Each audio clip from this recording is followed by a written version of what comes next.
possible insights. Very, very relevant, pertinent topic.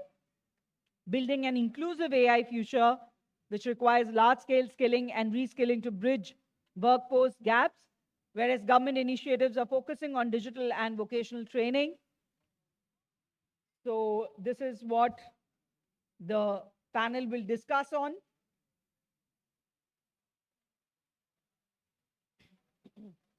So I'll request everybody to please take their seats, get settled. We need to close the door as well. For those who are still enjoying their sweet dish, you could do that and join in later, but can we close the door so that we can just start the session without any further disturbance from the backside?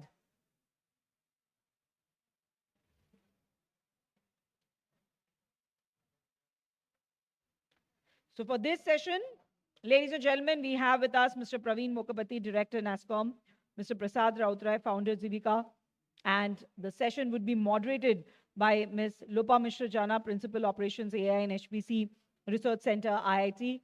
So I'll once again request everybody at the back, can we request someone to please close the door? And those who are inside, please take your seats. Volunteers at the back, can I request you to please ensure that the door is closed? I do see some of them.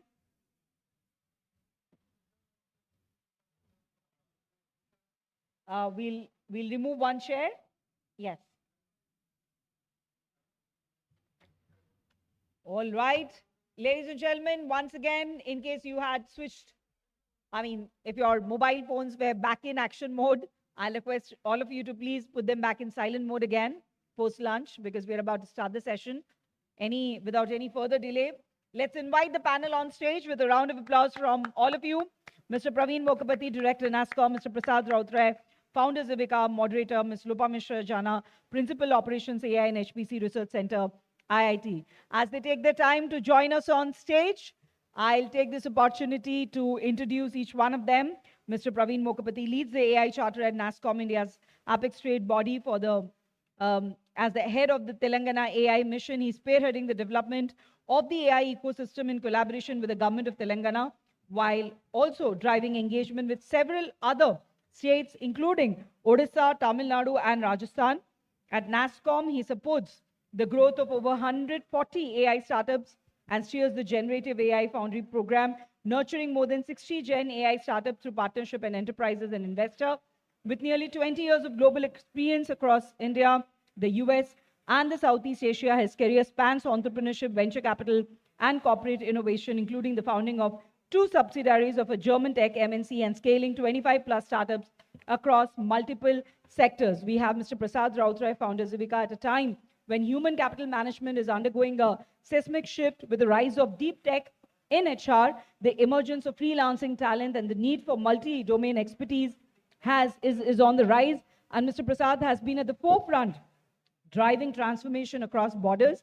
Founder of Zivika, a tech-first marketplace that is redefining how organizations hire, skill, and scale in a world shaped by agility and speed.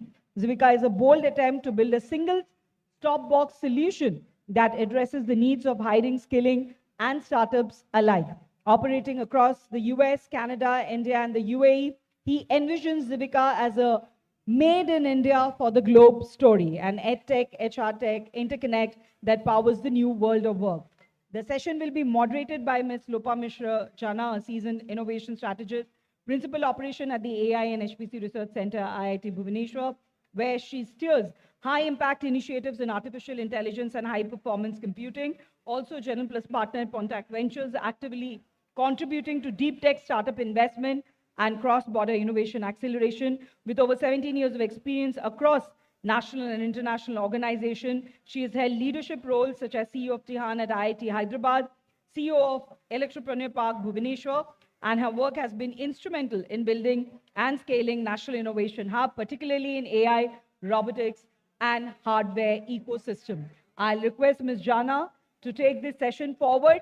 But can I please request once again, everyone, do maintain a decorum when the panel discussion is going on. We'll request not to talk, not to murmur while the panel is on stage discussing on such a relevant topic. Thank you so much.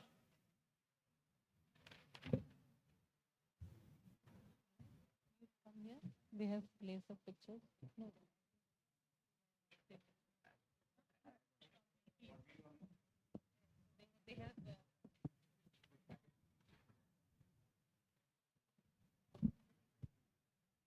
Good afternoon, everyone, and I welcome you all to the panel discussion, Building an Inclusive AI Future. Yeah. Good afternoon, Mr. Prasad and Mr. Praveen. So as AI reshapes economy and society, inclusion can never be an afterthought. So, I mean, inclusion will never be an afterthought. We have to ingrain it as we grow. And it requires deliberate investments in large-scale skilling, upskilling, reskilling. So I'll just begin with maybe we already have introduced maybe for the sake of, I hope, when is everybody seated? Yeah. Okay. So we have today distinguished leaders from the industry and tech ecosystem. And today we'll be exploring how we can collectively bridge the gaps and ensure that no one is excluded from India's AI revolution.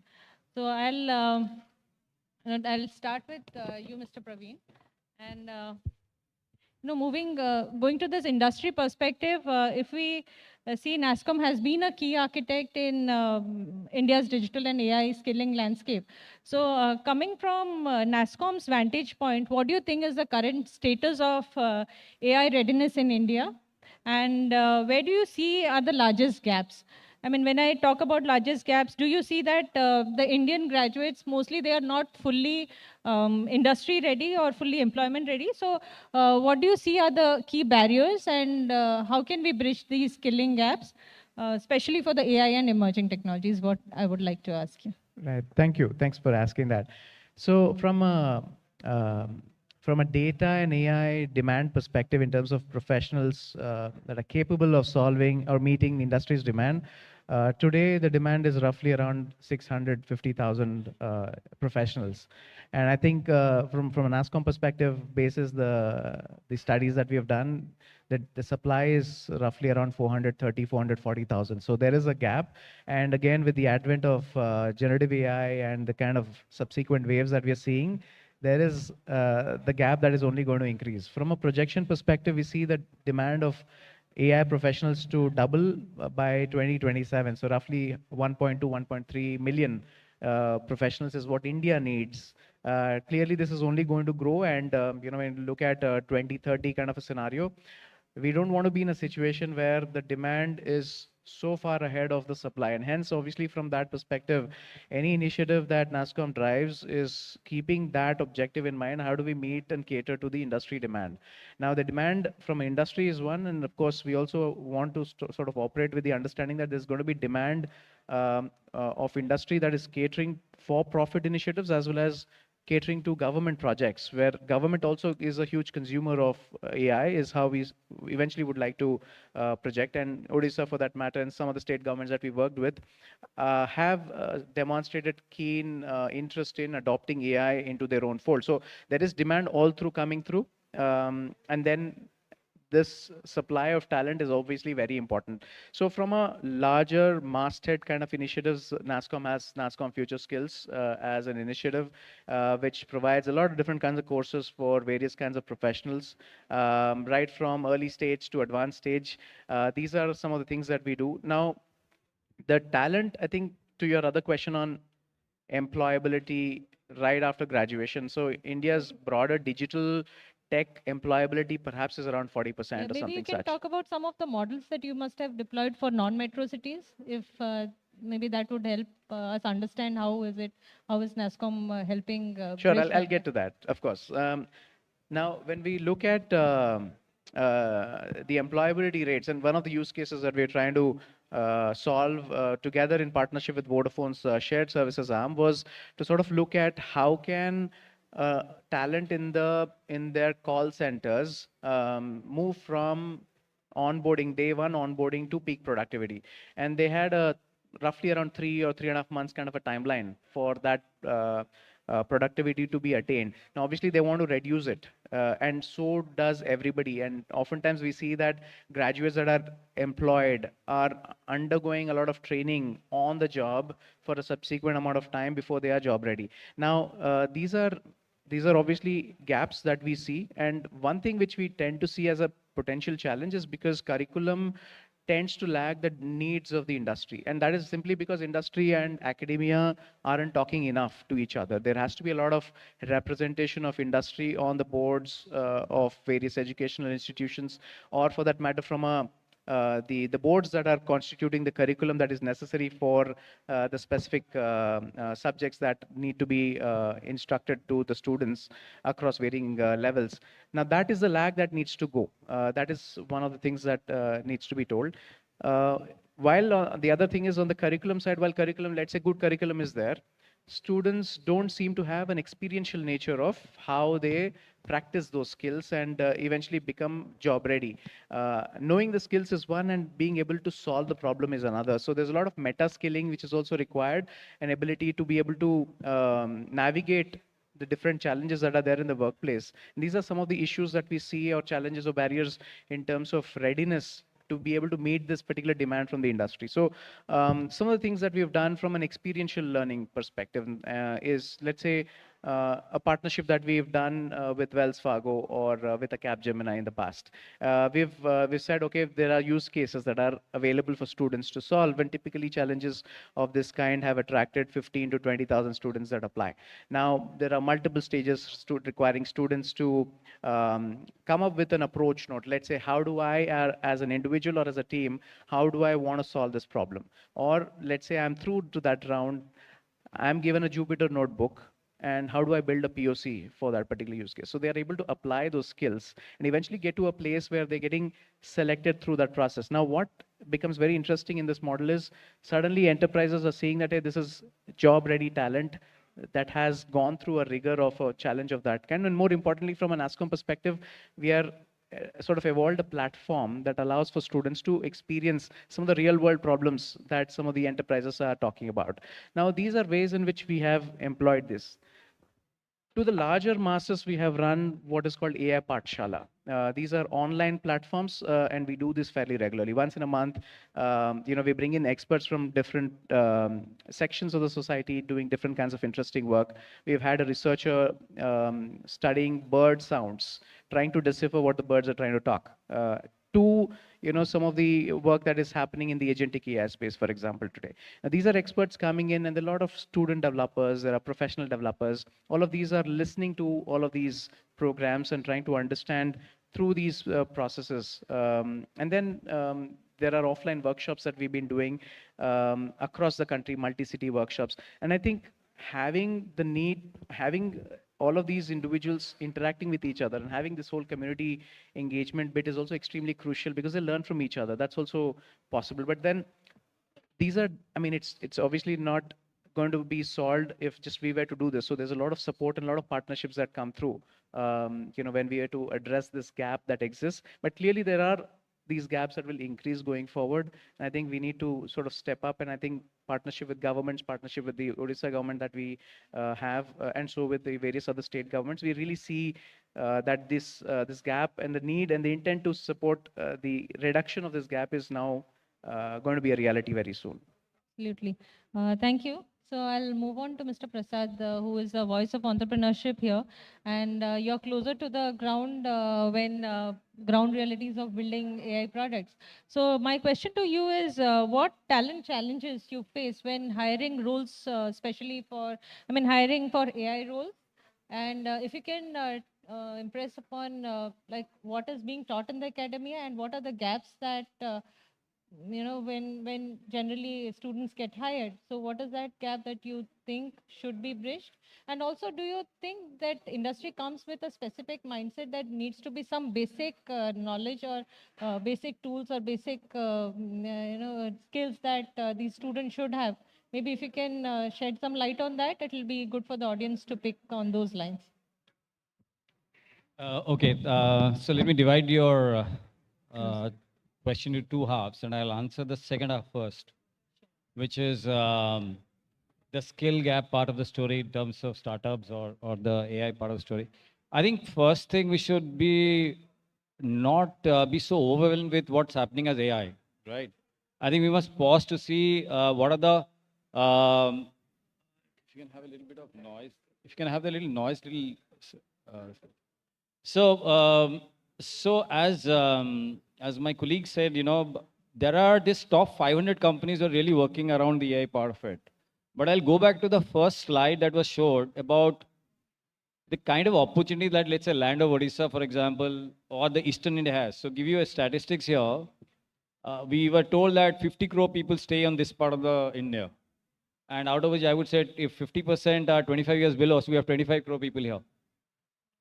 Now, the other three facts I would say which can possibly solve the need for manpower and the skill part of it. First thing, degree versus skill. There is a lot of degree work that is going on. There are 3-year courses, 4-year courses. I don't think you can survive to really do a course on power or let's say cybersecurity for 2 years. The landscape must have changed by that time the way AI is happening. So I think the first thing we should do is skill, very short time skilling. 3 months, 6 months. So this has to come through a policy intervention is what I would say. Today, it is still a 4-year degree engineering or let's say 2-year. You go to China, 18-year people actually have started to do jobs.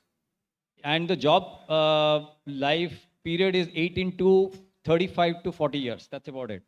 After 40 years, I don't see you need to do a job the way the technology goes. So that's intervention number one. The second, I would say local for local. One of the things that I find, and it's not about new companies like us or large companies, we pull people from rural to bring them to urban to make them study. They don't go back to rural. So the breakage is completely there. So even if you skill them, they would say, oh, I like to really stay back and actually get the job here. So I would say local for local. And I liked what I think Aishkant yesterday spoke about TiE chapter, for example, now taking the initiative to every district. There is a TiE person to really look at what's the entrepreneurship, what can we do on the scaling part of it is what I will add, right? So I think that's the number two. The third, and I would say that, look, behind AI, there are 3 more pillars.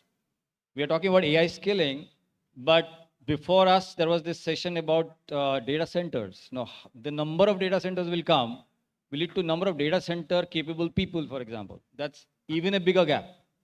The third bigger gap, or even bigger than that, is cyber.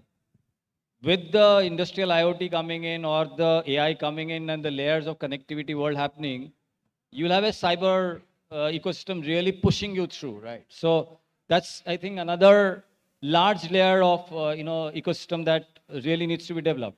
And the fourth, which I would say is the biggest, is nuclear energy. And we spoke about it, all this will have to be powered somewhere, right?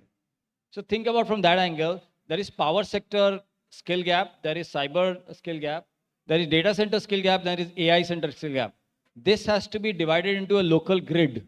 And people have to be produced at the local location because the data center will move to the district. The power will move to the colony. So you can't be teaching in urban, but the action is in rural. So I think that's the fourth thing. I mean, that grid can be done by NASCOM. Right? Yeah. But then, yes, I'll pick up from that point where you say something should be mandated. So maybe, yeah, how can industry bodies like NASCOM collaborate with the local startups? Because we just talked about developing the local ecosystem. So NASCOM collaborate with local startups and academia to align AI training with the real job need. And opportunities. So how critical this continuous skilling becomes for the job roles that are yet to be defined? Because this will be a continuous evolving thing. So how do you see that, these challenges could be addressed through the programs of NASCOM? And do you think there should be some mandatory policy interventions or incentivization so that these things can be taken up at a very, grassroots level?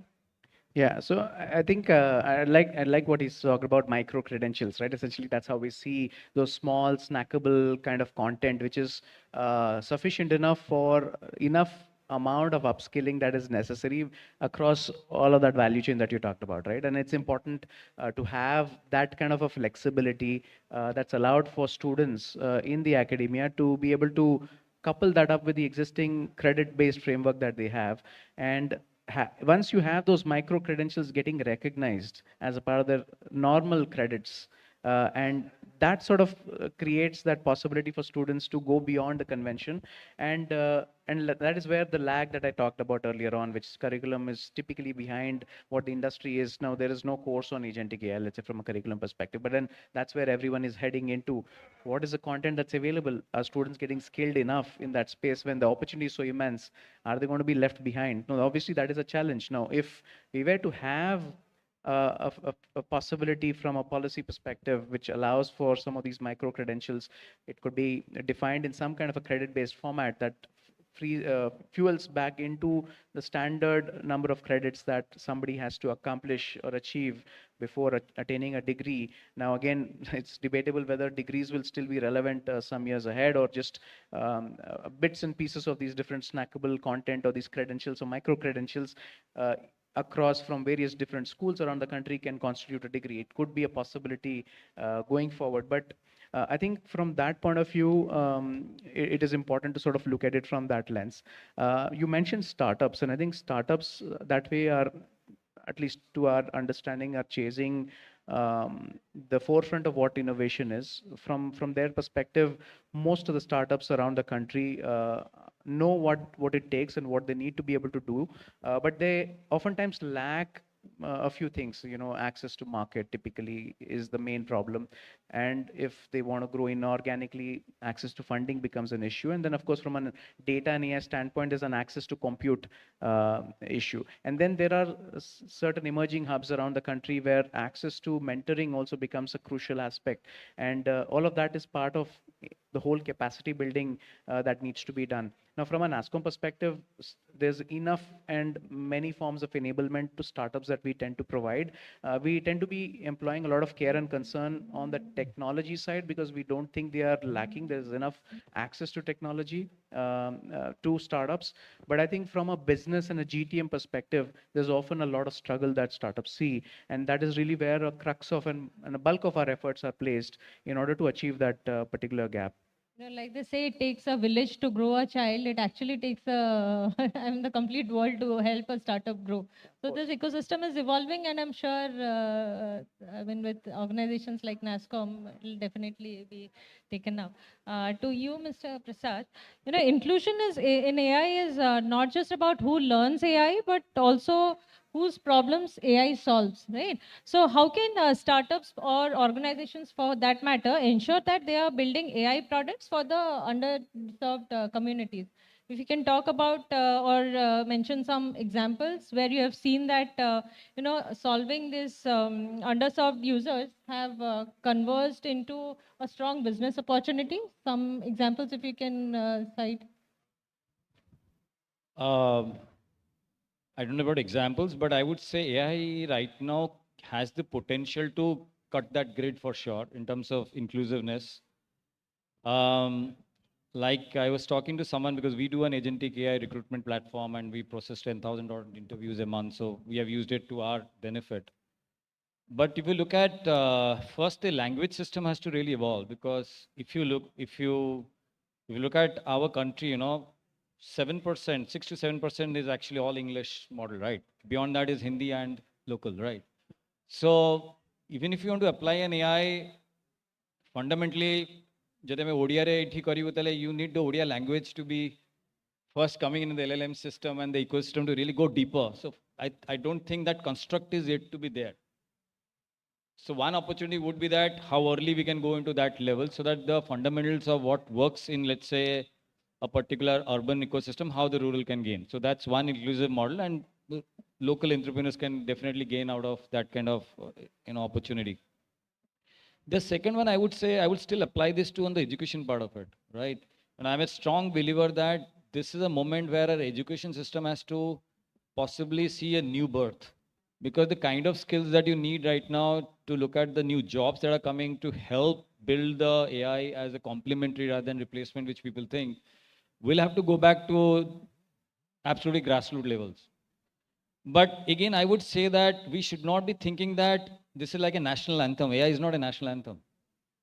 You can have your regional anthem also, right? So I would say we don't have to get chased what we are hearing. We can always build our regional anthem to say, okay, this works for me, right? And I'll again going back, the industrial corridor that India has, I mean, Odisha has, there is mineral requirement and oil requirement and others, right? So I think not everybody has to get into the space of AI. However, certainly use Yeah, I some mean, manner. we can talk about different use cases of different sectors, and maybe AI could be a Yes. tool to help navigate those. Right? Yeah, so I mean, most of the companies who have gone into AI sector are using sales. Cold calling has already gone on agentic AI. So regional cold calling can actually happen. So people can use those kind of tools. So it's like that kind of example. So I would say. Maybe looking at the constants of time, I'll just have one wrap-up question.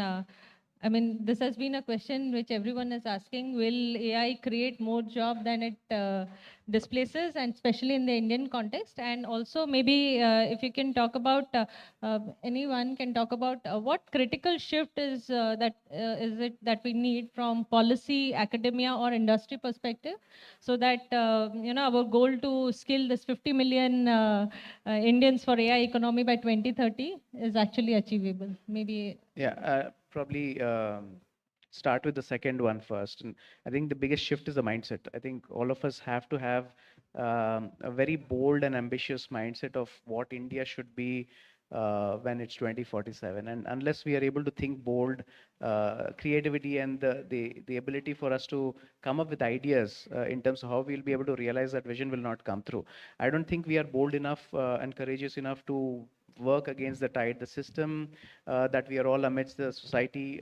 There is a certain conditioning that all of us have as a part of our growing up, upbringing, conditioning that we generally have, all of us.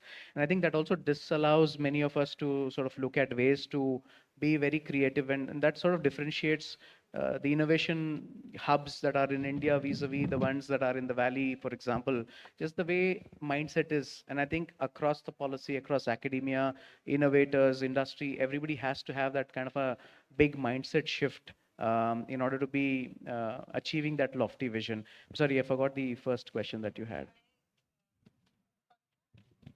The first one was like whether AI will create jobs, or that's the classic question that everybody is interested in. So Yeah. I think and there's a classic answer to that as well, which is, every revolution sort of replaces jobs, creates new jobs. And I think it's nothing different with AI as well.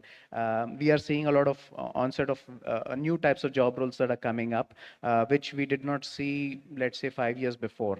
And I think the advent of generative AI has sort of created that democratization of AI into and became making it all pervasive in various kinds of functions in the organizations, and that allows for newer jobs to be created. And I don't think it's a case of jobs getting lost. I think it's really about job substitution, and rather with the kind of pace at which, and I talked about the demand of skills that are there, and clearly we are not meeting those that particular demand. So I think it is up to us to capitalize on that opportunity.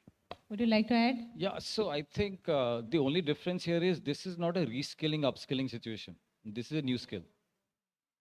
So it's like you're a baby born, you need to learn a different language. You're in that spot. But we are human beings, so we should learn that out. So I think it's a fundamental shift. It's like an internet revolution or a mobile phone revolution or a digitalization revolution. The one big benefit I say is you have the mobile phone in your hand, which has a video ecosystem. You can learn at your pace, at your speed, which was not there at some points of time, right? So look at the intersection. AI can be learned through a miniature model, standardized across the world. And you see, by the way, 2 days courses have already started coming in, 15 minutes courses are coming in. So somebody has to latch onto it. This is a new skill. So we don't have to fear about a new skill, right? So you have to learn a new skill, you have to learn a new skill. Yeah. Diksha, do we have time for one question from the audience, or yeah? Yeah. Maybe if we have any questions, we can take up. No? Okay. Then you have all the time. Okay, I'll thank you. I'll just all take the this opportunity to thank, I think, everyone from the TiE chapters of the locations who have come to support TiE Bhubaneswar. I think we have got a lot of representation coming from other towns. Thank you so much, TiE chapter. Ashkan, of course, a dear friend, and really leads it so nicely. I just want to thank on behalf of TiE Bhubaneswar of such an amazing support that we got from the global as well as the chapters of India. And thank you for the crowd, which really has turned up so well for us today. Thank you. Yeah. Thank you, panelists and the audience. I mean, what we have heard today makes it clear that inclusion in the AI age is not just a moral imperative, but a very strategic decision that needs to be made. So, yeah, thank you all. Thank you so much. Thanks, Thank you. Diksha. Thank you to Thank all you our so much. panelists. I request Mr. Ayushkant Mohanty to come on stage. Do the honors to felicitate them. Ladies and gentlemen, just to let you know, we'll be reducing each session further on now by 5 to 7 minutes because we are expecting Honorable Chief Minister to arrive at 5 o'clock. So, and we need to get the stage free at least 10 minutes before he reaches. So, keeping that in mind, we're sorry for the inconvenience, but we'll have to reduce the time a little bit per session.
Thank you to our panel.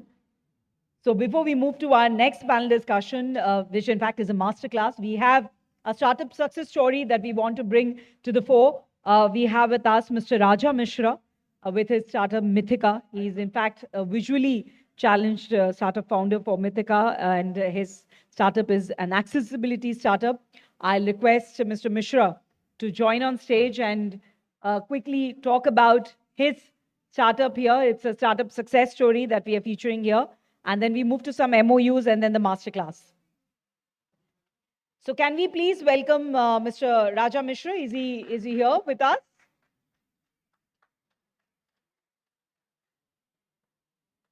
Mr. Raja Mishra, do I see you in the hall, or we can move to the MOUs and maybe bring Mr. Mishra later. We'll move to the MOUs, ladies and gentlemen, because of the time constraint.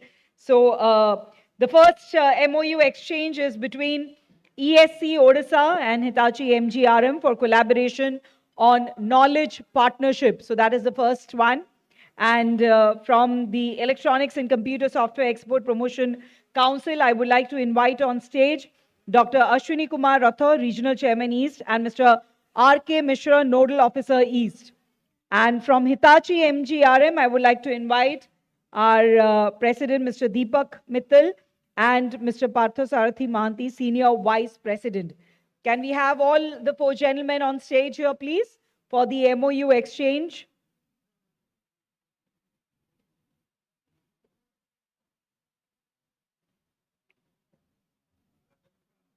Yeah, it's okay. Let's continue with the MOUs.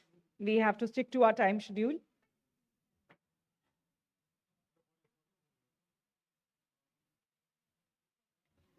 So this is the MOU signing that is happening. As you can see, I mean, new partnerships being forged on the TiEcon Bhubaneswar platform. I think this deserves a little louder applause than what is coming from the audience. I'm sure you all can do much, much better. Thank you.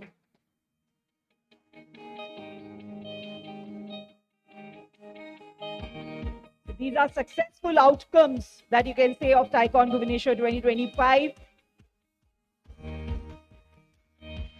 We are happy to be the platform for these new partnerships. Congratulations, gentlemen, and we hope that this knowledge collaboration continues to be a very fruitful one.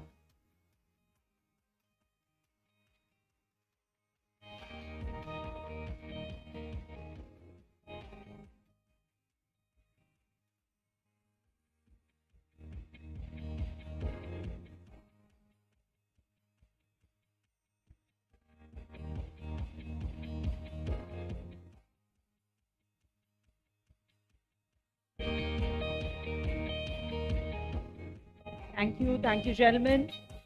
We have some more MOUs coming up. Very quickly, we'll invite from the respective sides. Please, I request our representatives to join on stage for a quick MOU exchange. So the first one, these are all, of course, with TiE Bhubaneswar, new partnerships again. So the first one, TiE Bhubaneswar and SOA Center for Innovation and Incubation.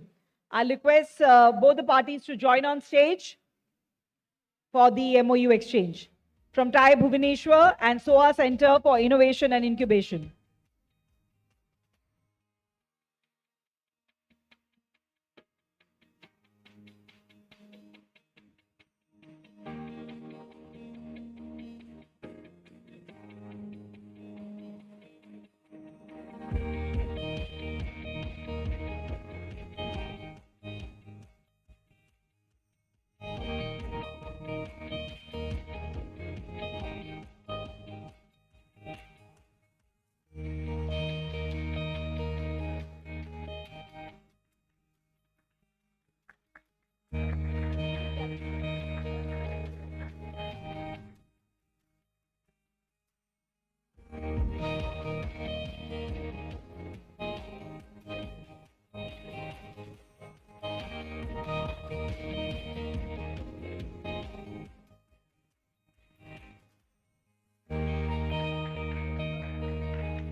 So thank you to TiE Bhubaneswar and SOA Center for Innovation and Incubation.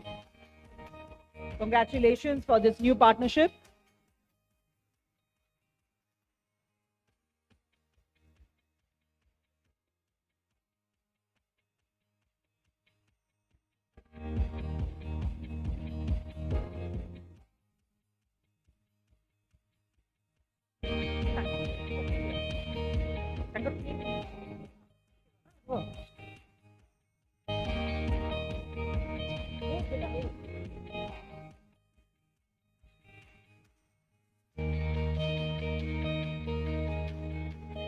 All right, we'll move to the next one.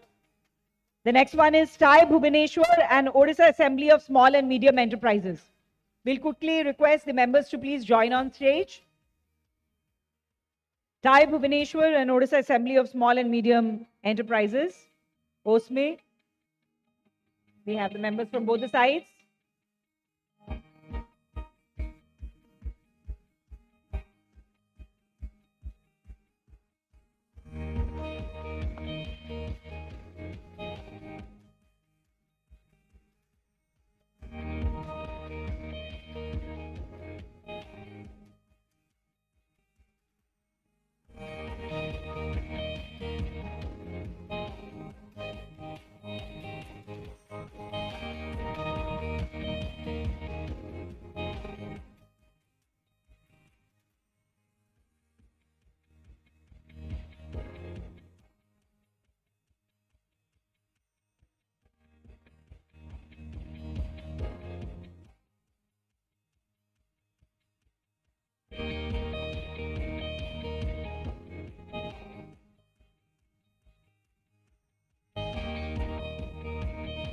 TiE Bhubaneswar, Odisha Assembly of Small and Medium Enterprises. I'll request Mr. Padhi to stay back for the other MOUs as well.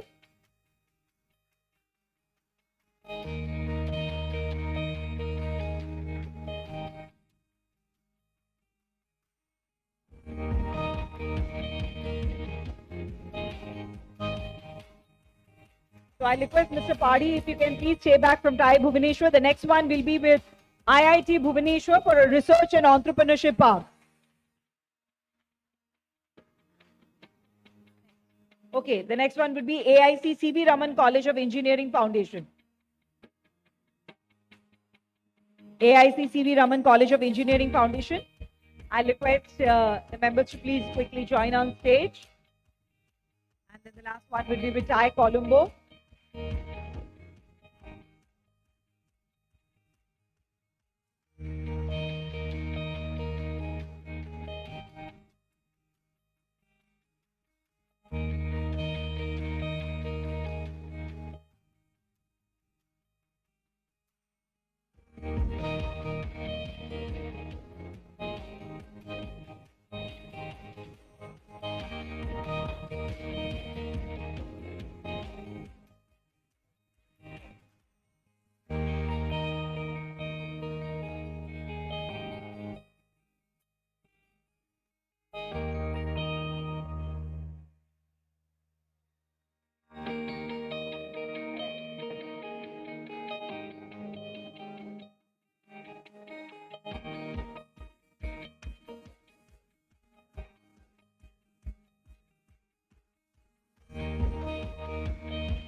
The next two would be MOU exchanges.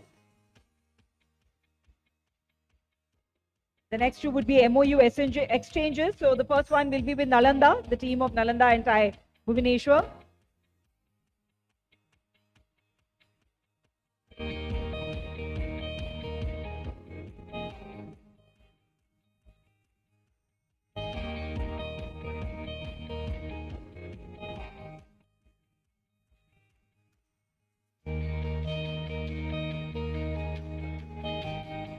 So we have two more exchanges. This is with Nalanda. And then I'll request the C.V. Raman TIF team to be here. C.V. Raman TIF.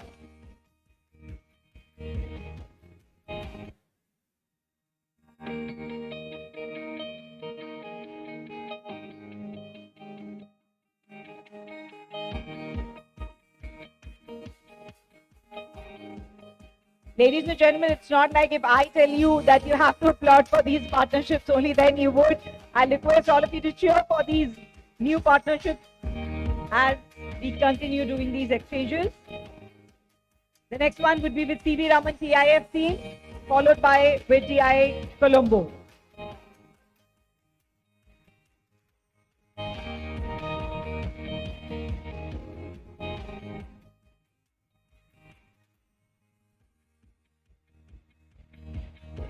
TiE Bhubaneswar, TiE Colombo, the next one.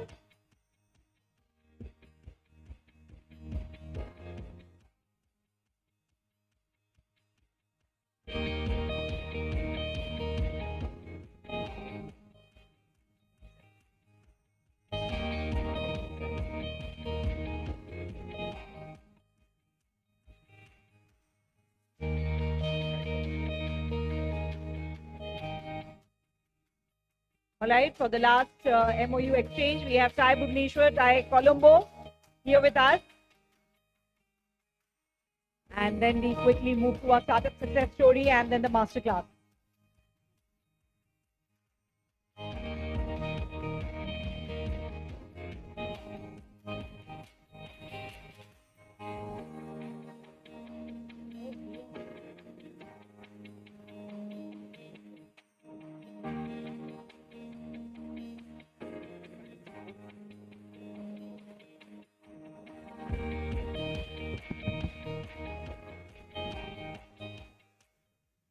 It's a great news for all of us. So TiE Colombo president is here, Ms. Dinesh is here. He has traveled all the way from Colombo. So TiE Bhubaneswar is signing a MOU with TiE Colombo as a country partner so that the both chapters will exchange, collaborate to with the entrepreneurs and sharing knowledge, information, and startup investment, anything on that area, we'll work together. So thank you so much for coming, Dinesh, and thank you for your hospitality also. So after USA, we also have Colombo. So these are very important and meaningful international collaborations that TiE Bhubaneswar is forging here on this platform.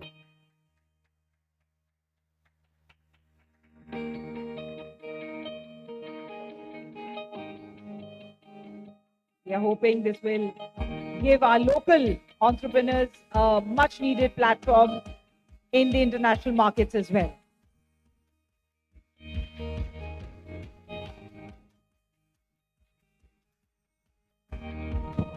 All right. Thank you, Dinesh. You want to have what 2 minutes?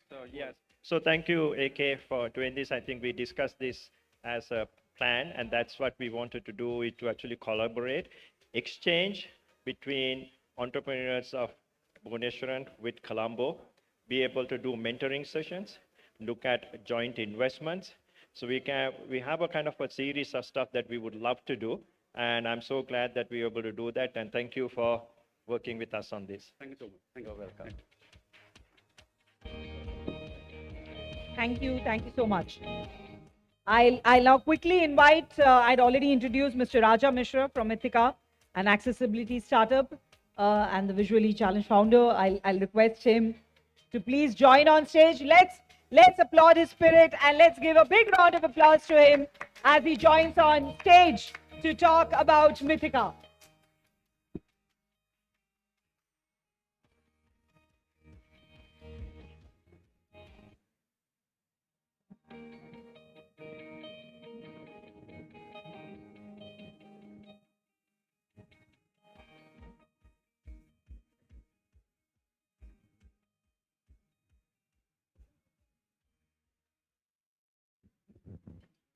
Hi, everybody. Can you hear me?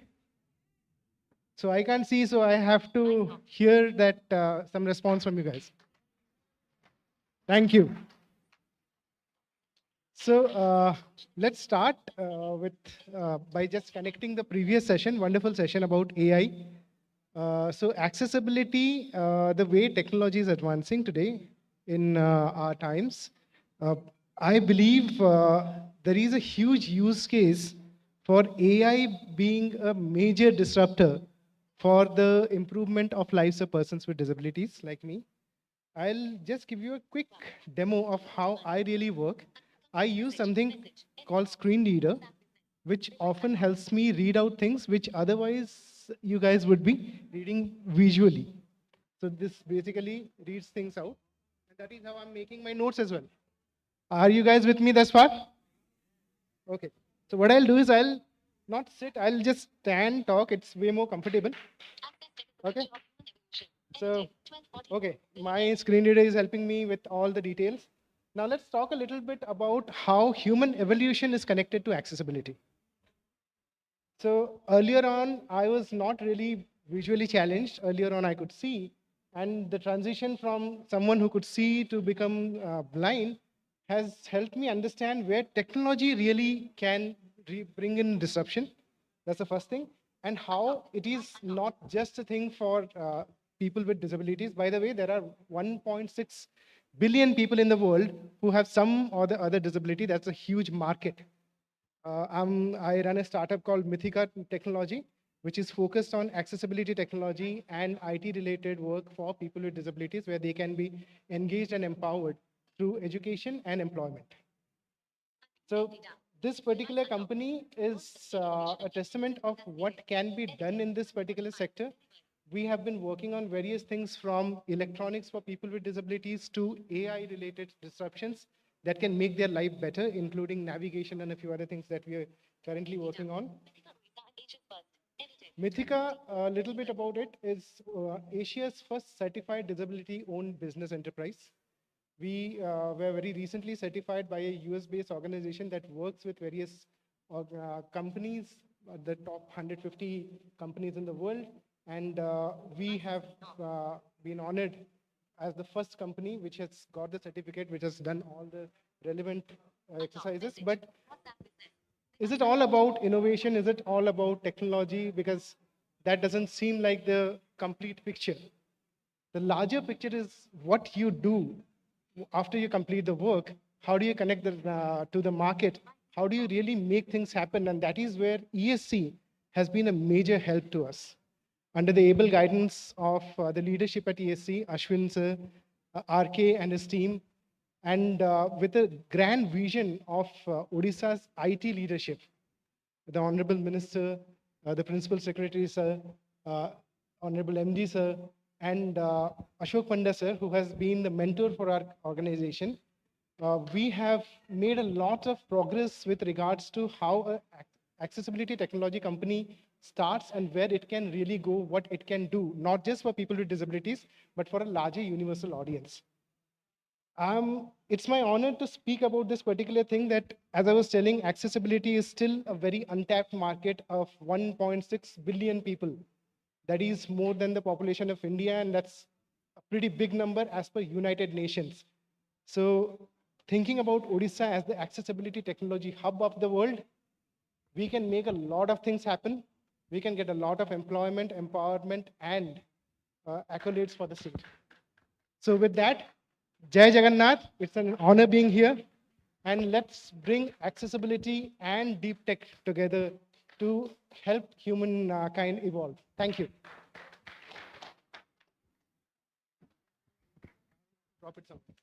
Thank you so much, Mr. Mishra. That was really nice, and wish you all the best. Ladies and gentlemen, just to inform our panelists for the last two sessions, we are just informing, of course, we are starting with the masterclass now. But for the next two panels, because of the paucity of time, we'll be combining both the panel, and we'll be making it one session to make it a little compact so that we can wrap it before the valedictory ceremony. So on that note, for the masterclass now, Nurturing and Building AI Entrepreneurs for Tomorrow, we have with us Mr. Satyakam Mohanty, founder, Wiser, also known as Sati. He's a seasoned entrepreneur, angel investor, product strategist with over 2 decades of experience in analytics, AI, ML, and enterprise technology, co-founder and managing partner of Wiser Capital, charter member of TiE Bangalore, deeply involved in the startup ecosystem, mentoring founders, investing in early stage ventures across enterprise tech and life sciences, recognized as one of 3 AI makers and BW Business Owner of the Year. He's a frequent speaker at Tech and Entrepreneurship Forum. So I'll request Sati, as they call him, or Mr. Satyakam Mohanty, to take the session forward from here for the masterclass. Thank you so much.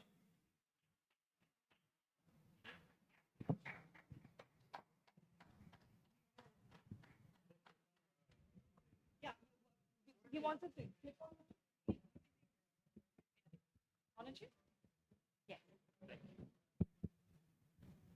Thank you, Disha. That was a very kind introduction. Good afternoon, Bhuvan sir. Oh, we are awake. Okay, let's start with a fun fact.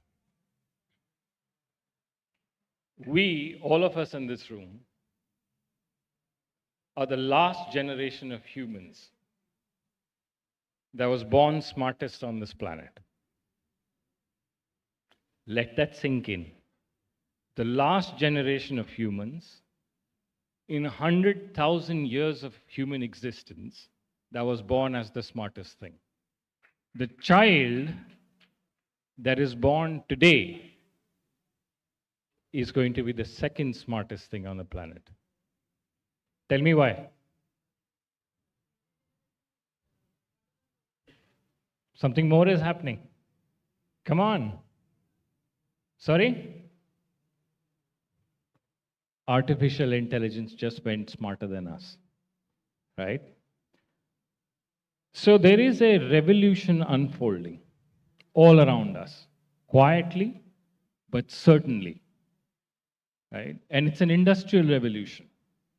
What does that mean? It means that it is going to touch everything and everyone. What's the other fact? None of us has ever lived through an industrial revolution. So we don't even know how transformative this is going to be. So what I'm going to try and do over the next few minutes is talk a little bit about where I believe this is heading, and what it means for entrepreneurs. And I'm going to try and drop a few truth bombs here and there. Okay? Are we good? Are we good? Thank you. So let's start with this. What made us the smartest creatures on this planet? Adaptability, okay. Where did that adaptability come from? It's a very simple answer. Evolution. It's a very simple answer. Evolution gave us what? It gave us the most advanced brain. The ability to understand, absorb information, process it, and you want me to hold it here? Okay. And and make decisions. That is exactly what AI 1.0 is doing, right? Absorbing information, giving us answers based on that information, right? So think of it as this brilliant intern who refactors code, writes your presentations, and kicks out shipments by the time you had your morning cup of tea. Right? Now, what is it that it can't do? We are talking about AI 1.0 here. It can think, it can give us answers, it cannot act, it cannot execute. Which brings us now to the next skill that made us the apex species. What is that? Every anthropologist will tell you this. What is that one skill that separated us completely from other species? Anyone? No. Cognitive skill is a good one.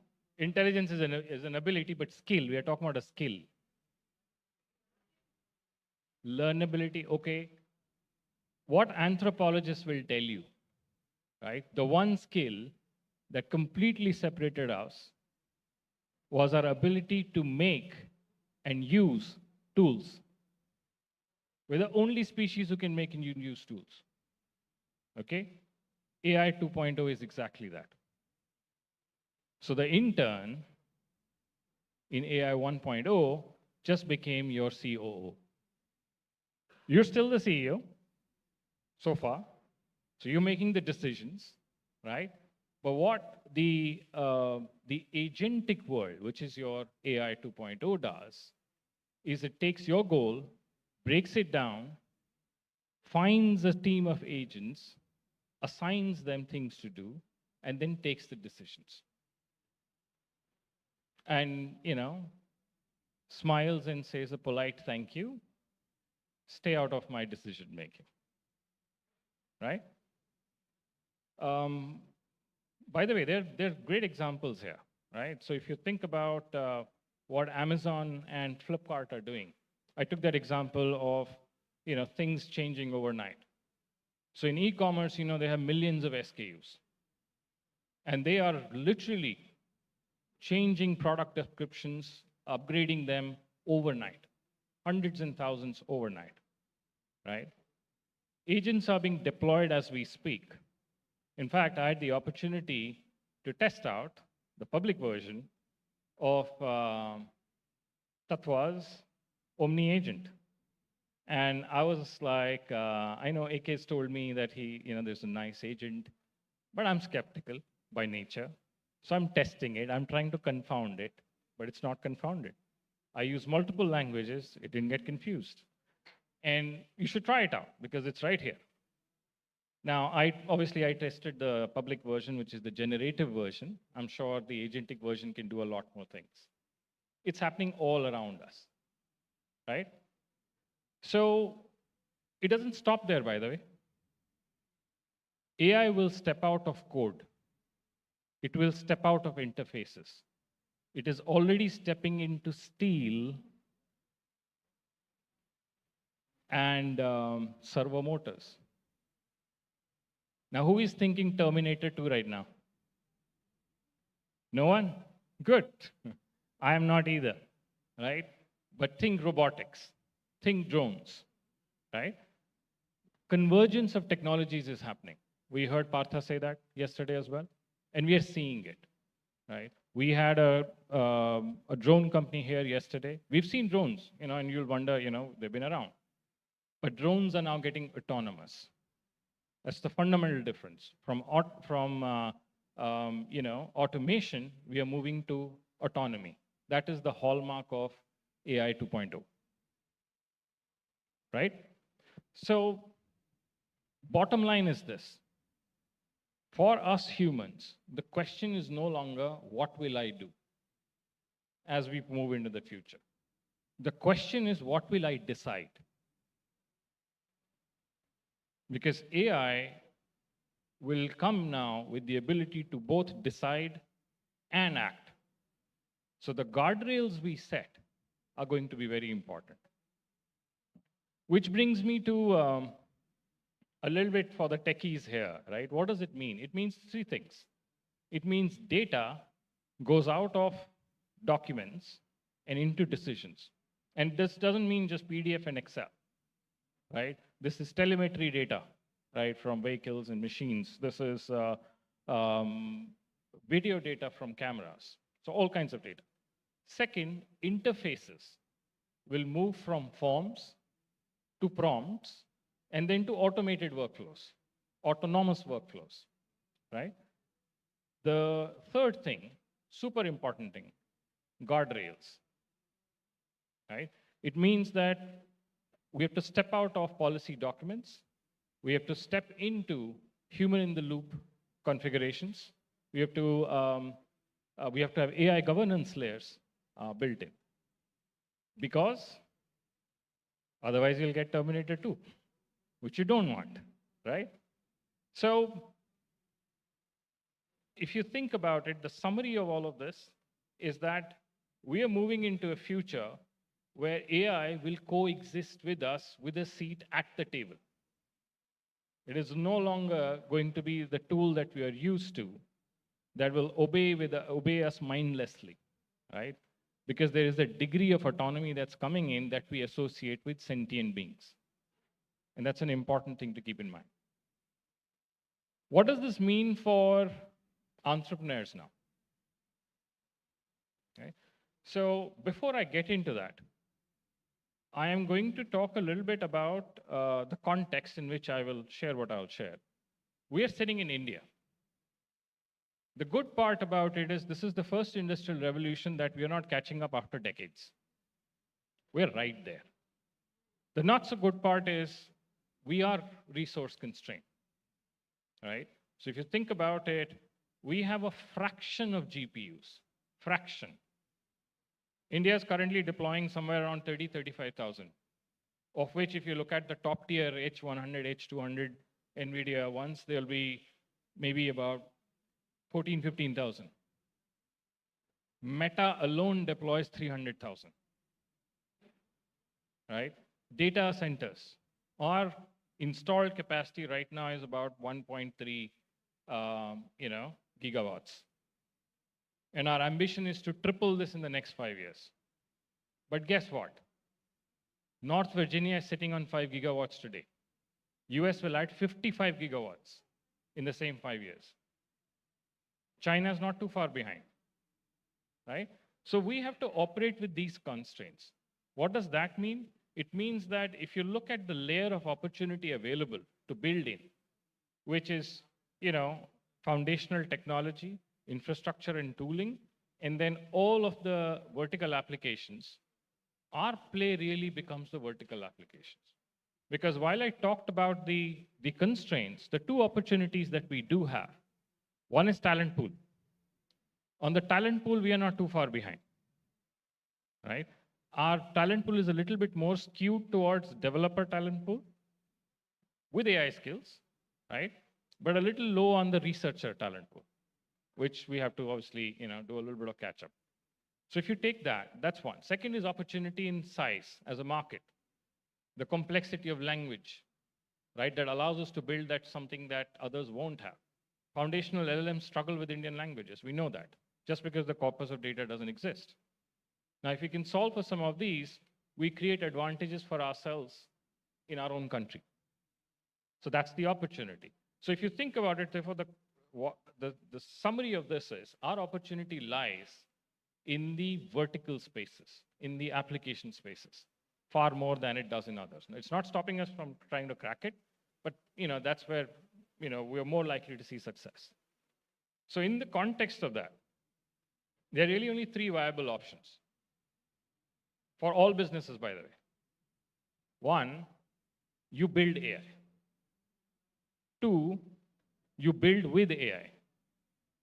3, you say no thank you and become a museum piece. Those are our 3 options, right? So let's start with building. You want the 3 options again? 1 is you build AI. 2nd is you build with AI. 3rd is you become a museum piece. You don't do anything and you retire. So what does it mean to build AI? Right? What are the 5 things that you have to keep in mind, or you should keep in mind, if you ask me? The first, context is king. Absolutely. Okay? Pick a thorny domain and master it.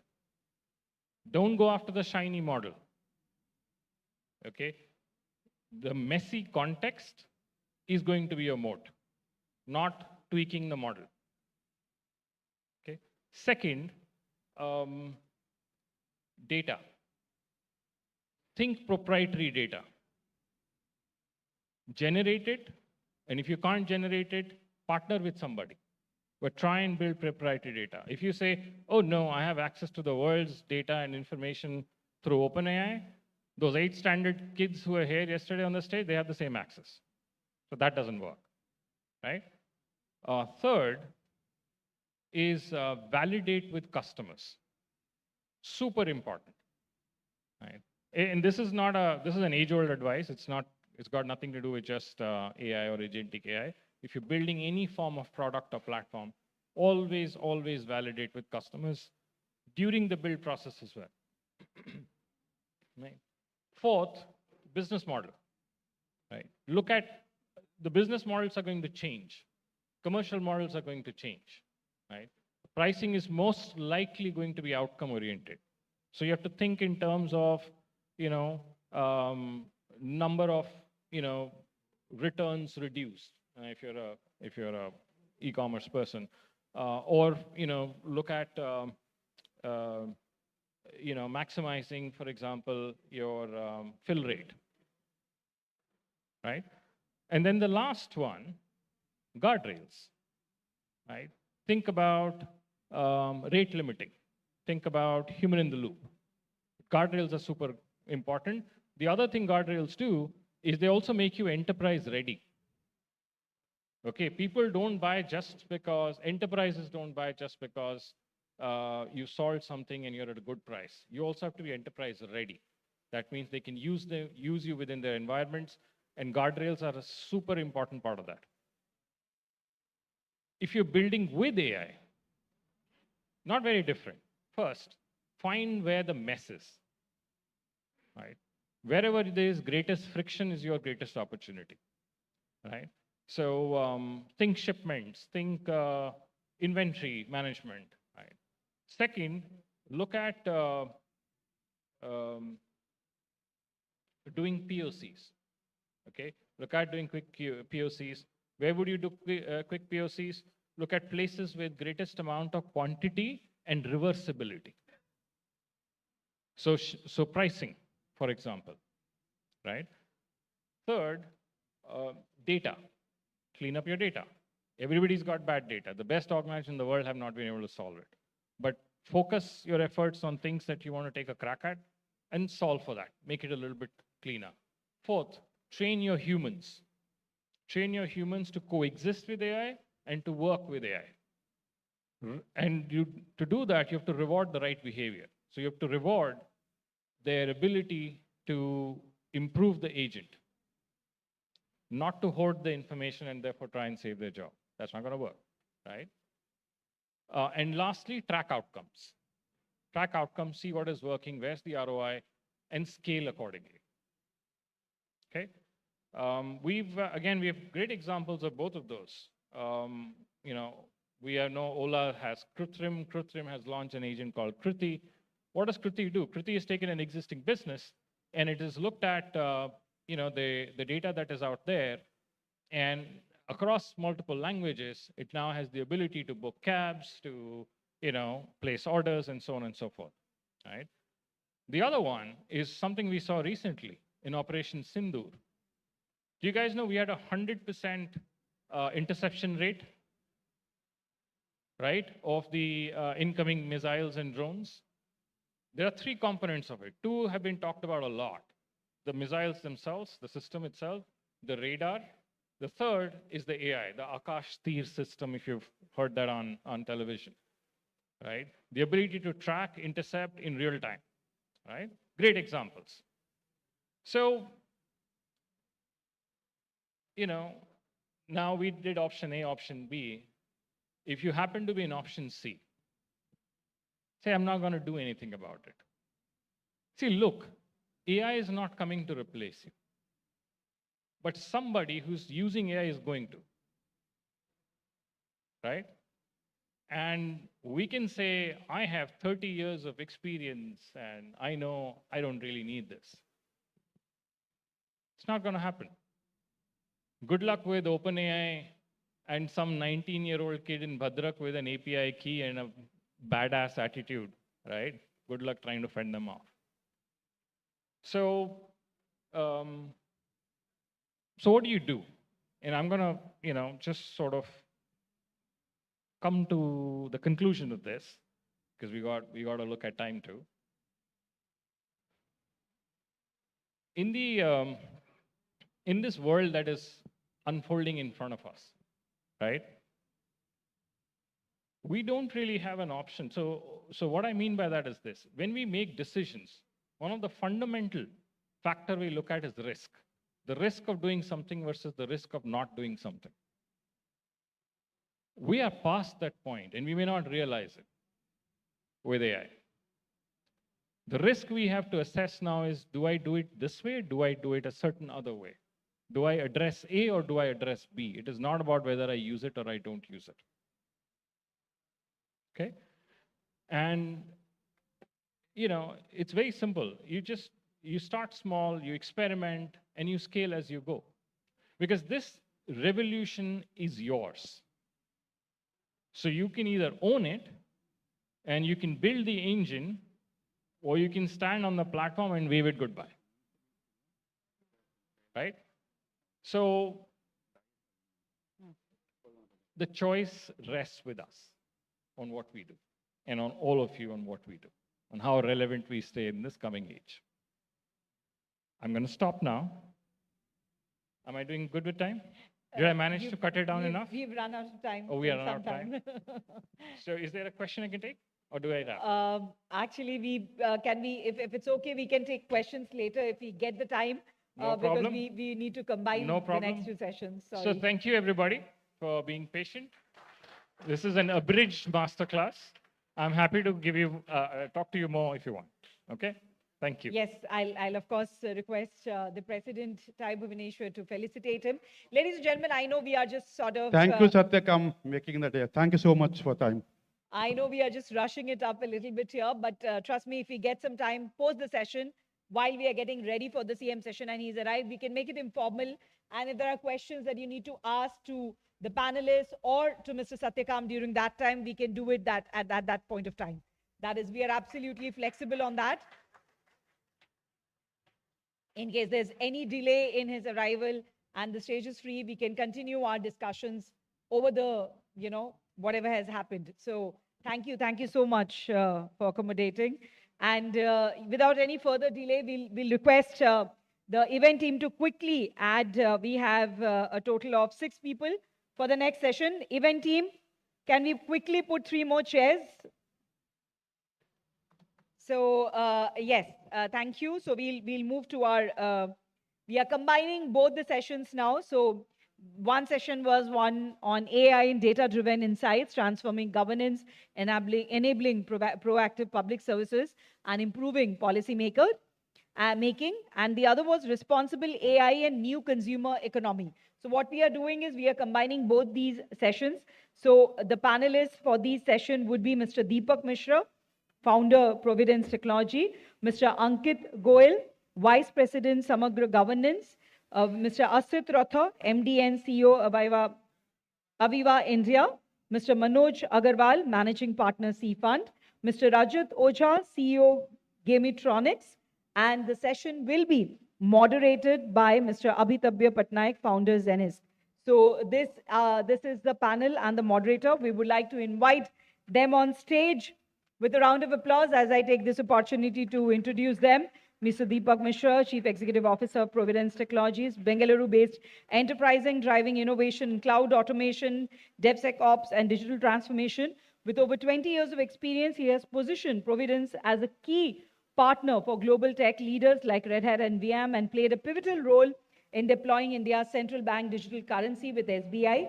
A serial entrepreneur, he has also founded platforms such as Livestream, IQ, Zetras, and iVentura, delivering scalable solution in real-time analytics, secure authentication, and user engagement. So he was recently also recognized among the unstoppable business leaders to watch in 2024.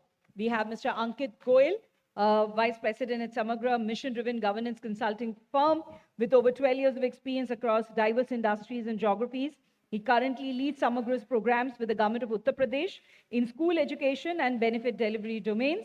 This includes Nipun Bharat, a program that focuses on ensuring universal attainment of foundational literacy and numeracy among private government school students in the state. Family ID, which focuses on improving delivery of benefit services on top of a high-confidence family database of all families in the state. He has been with Samagra for more than 6 years and has previously worked across domains such as skilling and livelihood, COVID management, 21st century life skills. In 2022, he also led the inaugural edition of one of Samagra's annual ecosystem initiatives, the Governance Challenge, India's first governance case competition. We also have with us Mr. Asit Ratha, Chief Executive Officer, Managing Director of Aviva India, bringing over 22 years of diverse experience in banking and insurance sectors. His career spans key verticals such as operations, digital transformation, and brand development, making him a well-rounded leader in the financial service industry. He was also part of the core leadership talent at ICICI Prudential Life Insurance from 2005 to 2019, where he steadily rose through the ranks, contributing significantly to the company's growth and strategic initiatives. We have Mr. Manoj Kumar Agarwal, the co-founder and managing partner of C Fund, a Bengaluru-based early-stage venture capital fund focused on deep tech investment with over 25 years of experience spanning technology, finance, and business strategy. He has also served as CEO of Karuturi Global and advised startups and firms in Singapore. Under his leadership, C Fund launched its first fund, 25 crore, and is raising a second fund of 250 crore to invest across sectors like semiconductor, AI, climate tech, and enterprise SaaS. We have Mr. Rajat Ojha, a globally acclaimed innovator and entrepreneur in the immersive technology space, currently serving as the CEO of Gametronics. With decades of pioneering work in virtual and augmented reality, gaming, metaverse development, and themed entertainment, he's ranked among the top 20 global influencers in VR AR. And from early work on Prince of Persia to leading developments for titles like Resident Evil, Battlefield, and Final Fantasy, he has brought iconic gaming experiences to life across platforms. Trusted advisor to over 50 companies as well. He also serves on advisory boards of leading institutes like IIT Bombay and IIT Jodhpur. And the session will be moderated by Mr. Abhitabya Patnaik, founder Zenith, a trailblazing founder of an innovative insurtech startup, reimagining how digital insurance is delivered. With a forward-thinking approach, he's pioneered smart, digitally native insurance solutions that are agile, accessible, and finely tuned for modern-day needs. A tech enthusiast, he has been helping address complex business problems through digital transformation. With an experience in working for technology innovators and disruptors, he has been focused on building a high-growth tech ecosystem. So I'll request Mr. Patnaik to take this session forward from here. Thank you. Thank you, Diksha. And what a session to kind of end with. We have the complete diverse panelists over here, and I'm absolutely privileged to kind of moderate it. So we have people from who have worked with the government. We have people from the industry. We have an investor. We have a young entrepreneur who is breaking through. So because there are two different sessions which were there, which has been merged. So I'll try to put some context before starting off, and then we'll take the discussions from there. So what we have seen in last 10, 12 years or 15 years roughly in India, how the digital transformation has panned out. Okay, so we started off with this small project in Aadhaar, where we thought we'll give an identity to everyone. A government-driven initiatives where the government took the initiative of giving an identity to each and everyone. 150 billion, sorry, 1 billion people, 150 crores were kind of given digital identity. That was the vision which we took, and we kind of achieved to it. Then what we did, we built platforms where we could transact again an initiative which was taken by the government of India. So we built the whole stack of UPI, which helped enable, enabled this 1 billion people, 100 crore people, 150 crore people to do transaction online. What gave on top of it, using this Aadhaar and using UPI as a platform, there were n number of innovations which were spawned off. There were companies who were doing small business could tap onto the opportunity in lending, in payments, and could build scale in companies and scale in transactions, could scale into a different sectors, and it kind of enabled them to do those things. So now taking that particular thing into the discussions, both the government and the industry in a collaborative way has been able to achieve something which has not been achieved anywhere across the world. So it's a kind of a testament to the vision we have and the independent thought process what India provides to the whole of the world. So taking the clue from there, my first question would be to Ankit. Ankit, you have worked a lot with the government sectors. What do you see how these things can put an impetus to the governance from the government side using AI? What are the things which we can be done? And particularly to states like where you have worked in, Odisha, Chhattisgarh, and others, how that can be helpful to those kind of states? So first of all, it's my pleasure to be on this panel, and thank you, Amitabh, for that question. Like he said, most of my insights are driven from the diverse work that I've done with various governments. And digitalization, the use of digital data and AI, it's understood that there is a lot of use cases that are happening in the private sector.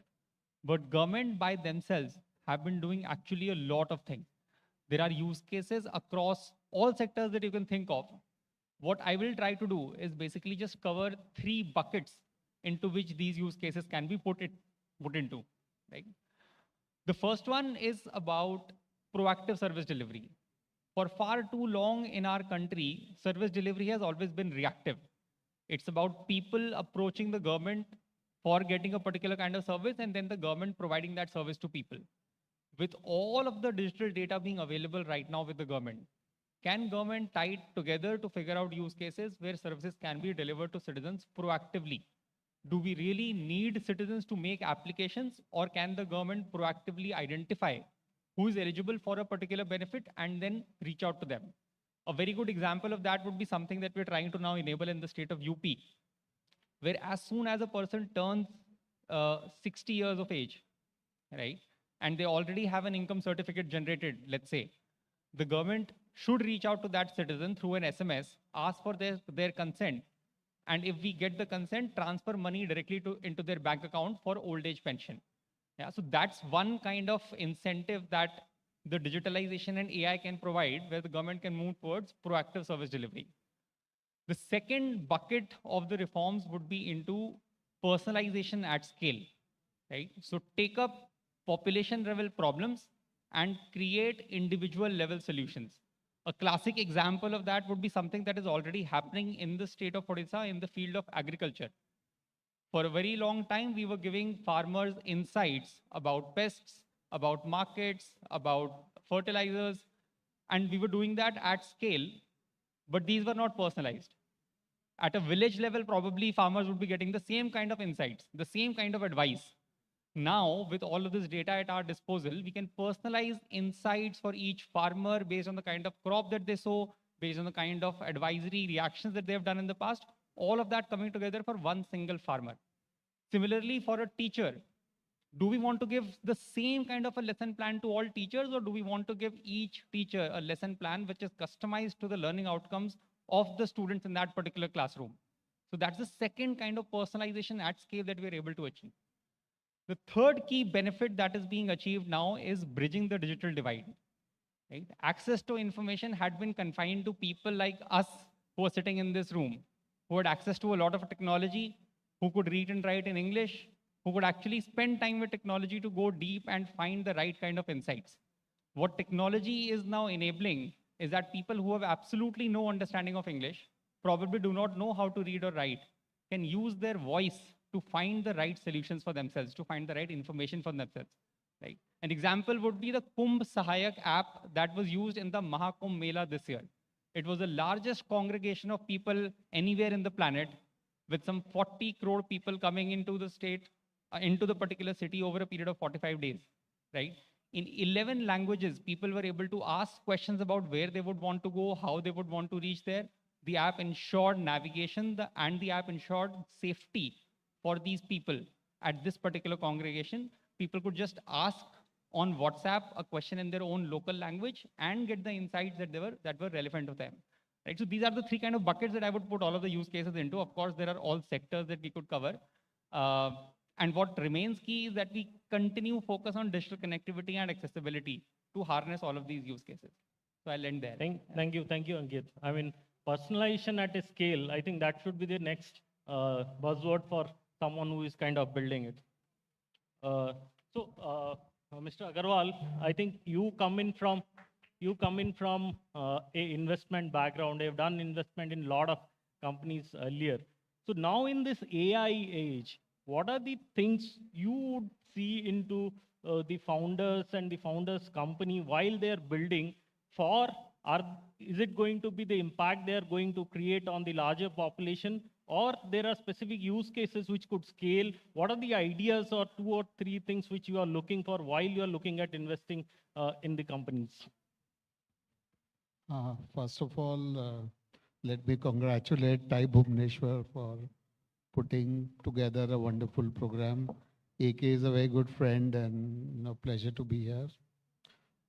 Coming to the question, I mean, as a technology investor, we are certainly, our aim is to keep on looking at opportunities, which probably we see things we intend to see things which are a little ahead of time, look into the future. It's not that we always are able to do that. Now, talking about what kind of opportunities we look at. So as a deep tech investor, we certainly looking at AI-enabled opportunities, but we are also looking at opportunities which will kind of create the infra for the AI ecosystem to grow. And when I say AI, I certainly mean responsible AI, because I think that is also important. If AI has to really grow at scale and impact our lives, like the Satyakant before me, when he was talking, he mentioned about, human being the second best. Though I don't agree with that statement, I think human is irreplaceable. That is my view today, because the AI still is dependent on data. Human, I guess, is not always dependent on data, which you feed into the human system. But yes, AI is going to be very important and, is impacting. For example, we are investing in semiconductor. I think you today are signing a MOU with Safal, which is an organization which supports the semiconductor ecosystem. So for AI to scale, semiconductor is going to be very important, right? Without the right semiconductor and edge AI, things happening today, a lot of AI is happening at the server level. Like we talk about NVIDIA, infra, GPUs and stuff like that. That is all at the back end. But I think there's a lot which can happen at the end user end, right? It could be your end devices, including your own phone. Today, what we do on the phone is not happening at the phone level, right? It is again something we are retrieving from the servers. So, or your cameras, or your IoT devices, and so much. I think that is where the next level of, AI enablement will happen. Like we have moved from AI 1.0 to 2.0, the agentic AI world. So I think, it's very difficult to envision what is going to happen, say 10, 20 years. Today, I think we have capability to just look into the next 1 or 2 years, which also is going to become difficult. And, like when we talk about public services, today the challenge is that while I agree with Ankit on, the various enablement and public services, but I feel the devices are still not there for some of these people. I was with a driver yesterday in Kolkata who had this very basic phone, and he couldn't even dial my number, and he was a very smart driver, not very old too, and neither could he tell me his number. Now, how will AI enable that? That is, I think, still not solved, and we are far off from there. So things like this still has to happen, and this is certainly not a very basic farmer in some village. This is in an urban city, a driver who has been living there and driving a car, and a very, very good driver, not very old too. Right. Thanks, Muchagala. So moving on, one of the factors which we have seen in India is a very low trust when it comes to low trust nation when it comes to industries.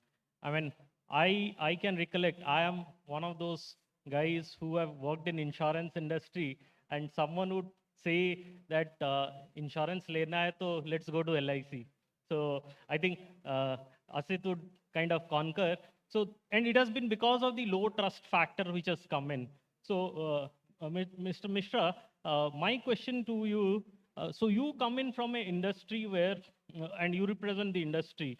So in this low trust environment, how can the industry play a role where the products or services which has been done or co-created with the government is trusted by the citizens of this country? So how that will enable to increase the trust and enable adoption? Thank you, Patnaik.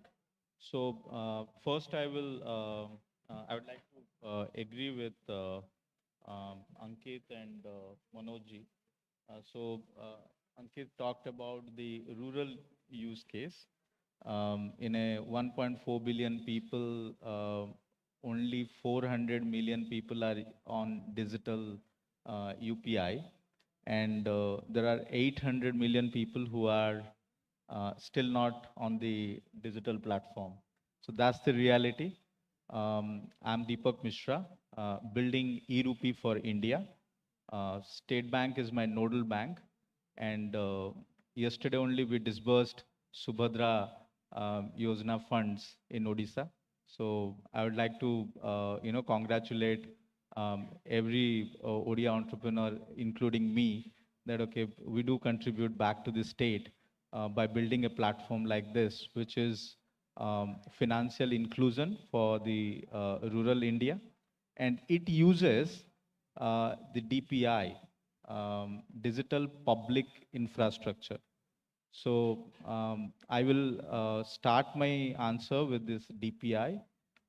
Digital public infrastructure is irrespective of several government programs, several government infrastructure, several private infrastructure. It relies on one of the most trusted infrastructure, that is including Aadhaar. I think you also touched on Aadhaar. So we created Aadhaar seeding based wallet, which is a special purpose wallet. India has got 390 direct benefit transfer schemes. And every entrepreneur here, every ODIA entrepreneur here, if they can focus on the direct benefit scheme, they themselves can create a fintech platform, and that relies on the digital public infrastructure, which is one of the most trusted infrastructure, which I can say. Second part is the DPDP Act. So that gives you the policy where the technology is built for consent management. I'll give you yesterday's disbursement when we were doing lakhs of disbursement happening in few seconds. But few hundred users also deregistered. So deregistering is not a pattern in India, which we started seeing right now. So having consent management, making sure that the citizens of India trust through which channel they receive the money and transfer the money.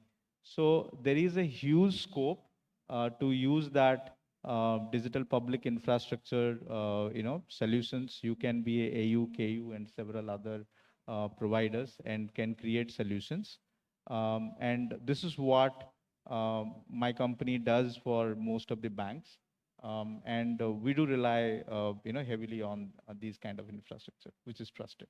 Right. So, I mean, that is one of the things which we have seen. Anything built on top of a public digital infrastructure which the government has built, the adoption has been slightly faster because the trust factor is more, but it has to also scale in its problem statement. So, right, correctly said. So from the trust factor, I think, Asit, you are completely in the trust business.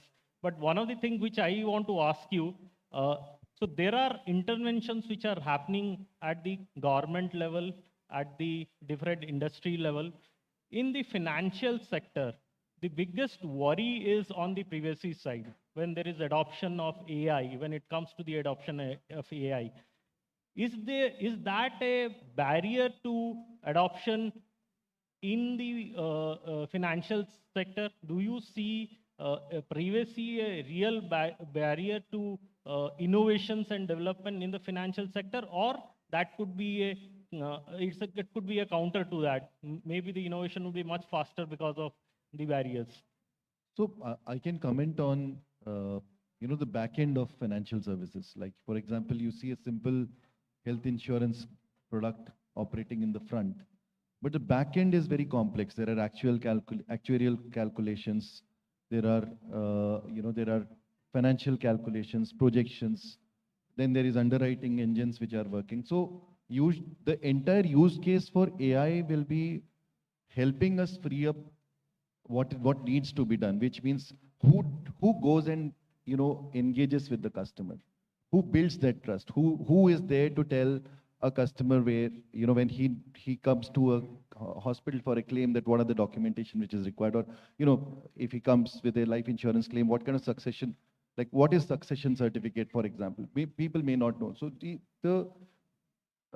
the entire financial services, while it may seem very simple, but if I were to ask anyone advice around which property should I buy in Bhubaneswar, it's doing very well broadly.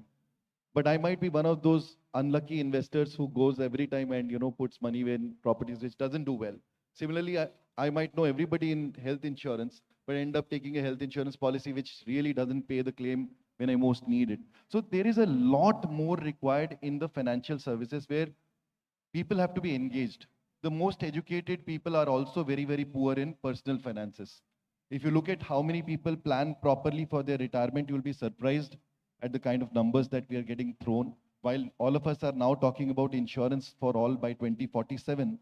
But in 2047, we will be also having the largest population of 60+ individuals. Only for Odisha, for example, we have roughly 9.5% people above 60 today. By 2035, it will be more than 20%. Now, is all that 20% going to be having financial security beyond their children taking care of them? I think it will be a big complex problem. So you need a lot more bandwidth to be freed up for financial services professional to go and demystify what they're doing and do it in a very transparent way. And the entire AI will be used more for analytics rather than for, specific, cases where you have to take permission from a particular individual and so on and so forth. Because for that, there is always DPDP Act, as you said, which is very, very robust and is also going to build the building blocks of building trust. Now, what does the government want? The government wants insurance for all, the prices of insurance policies to come down. And just imagine the data stacks that you're generating through the government, and the artificial intelligence will do underwriting at a fraction of a cost, and also ensure that the frauds are going to be reducing dramatically. So frauds and underwriting costs you take away, suddenly the products become very, very affordable. So while insurance was not born in India, I represent a company which is 326-year-old, which means it was all born in UK. But I think this is a time when lot of these new developments will teach the entire world how to do some of these financial transactions. When I say insurance, I also mean micro lending, for example, from the banking side. So you have good micro lending, good insurance. It will fuel consumption like never before. At least what you see right now of all the news about tariff, etc., you will unlock the power of India, which is mostly a domestically driven economy, right? You won't need so many external countries to help you. So I guess it's a fantastic time to be in financial services industry in India, and the kind of development being done by the government and the kind of development on the Gen AI side is very, very exciting for us. Thank you. So yeah, so on the privacy, I think it is more of the consent framework which will come into play with the users giving permission to use the data. But that is how it is going to evolve. The trust is going to be within. So yeah, so Rajat, I think you have been into one of the most new age and fascinating areas. I want to ask want to know, for the new age entrepreneurs, one of the challenge has been customer acquisition. So customer acquisition and adoption of some new things which has come in. While you see ChatGPT has been, let's take the example of OpenAI, the ChatGPT has been adopted fast, but to build the ChatGPT took a very long time, and the capex and all were huge, and the inflection point came in very later. So those who are building companies in this new age, with the new age technologies and all, what do you suggest on the adoption and the acquisition of the customers? How they should focus? Is it difficult, hard? You can tell your own story. Maybe people will kind of relate to it. So yeah. Yeah, thank you. Thanks for the wonderful question. So I'm having 157 million people on my platform right now, which gives me, thank you. So it gives me the confidence on user acquisition and customer acquisition, which is more meritorious than hype-based. And so the reason I'm saying it's a wonderful question, because it navigates me to the simple story of understanding the pulse of your consumer, what you're building and for who you're building, and what's the target audience for that. More you understand your own product, more research you can actually navigate in that direction. And with the help of AI, and that's where we built our own AI called Brahmand, which allows us to actually understand our consumers and their needs very, very well. We collect close to 1,753 data points with each and every step of the user, what they do on our platform.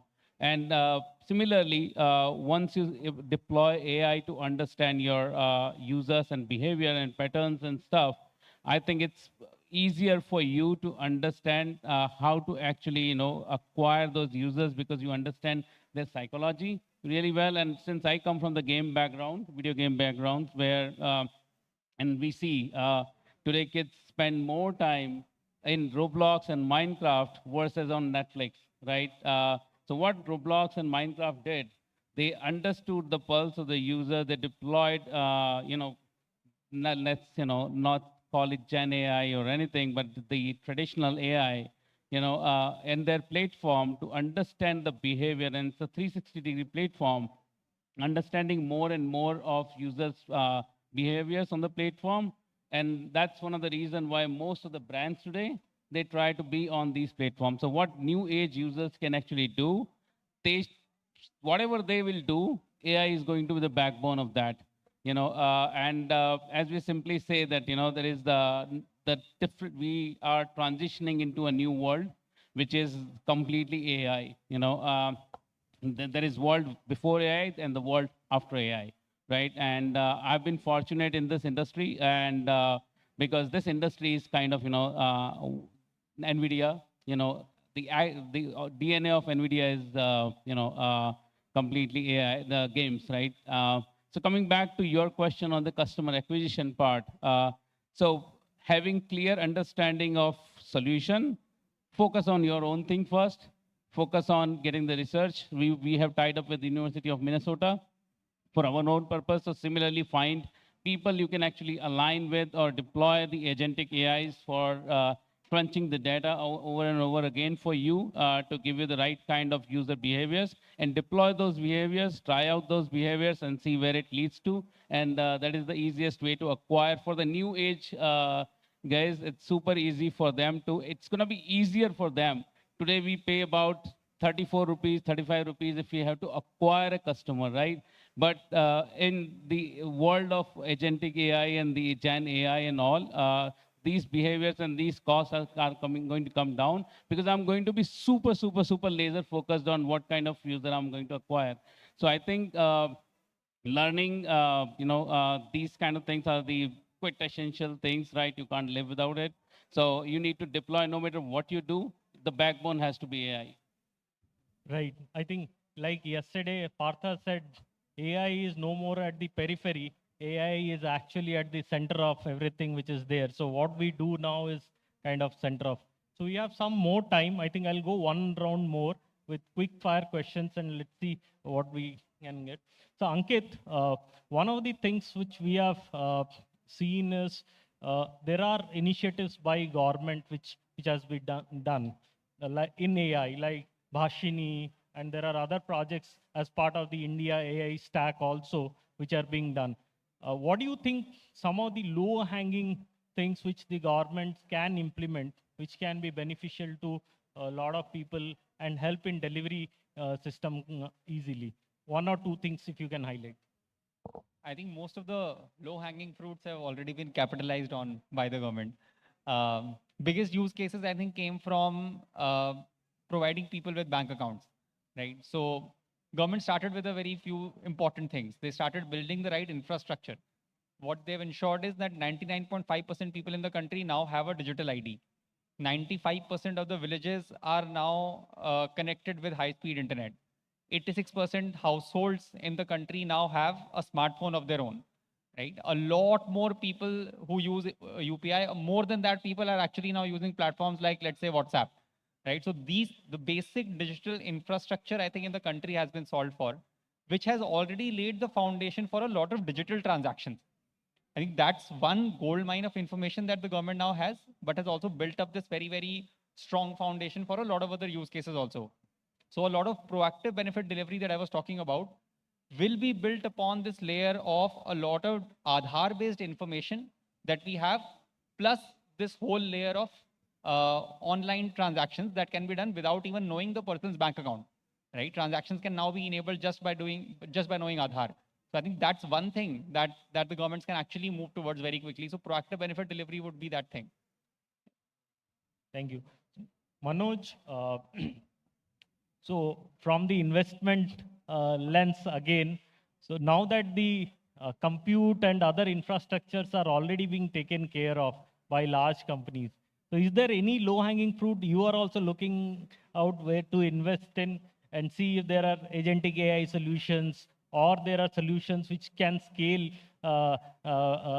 to a different level, which you would probably be investing on? If there are any themes or thought process while you are evaluating companies now?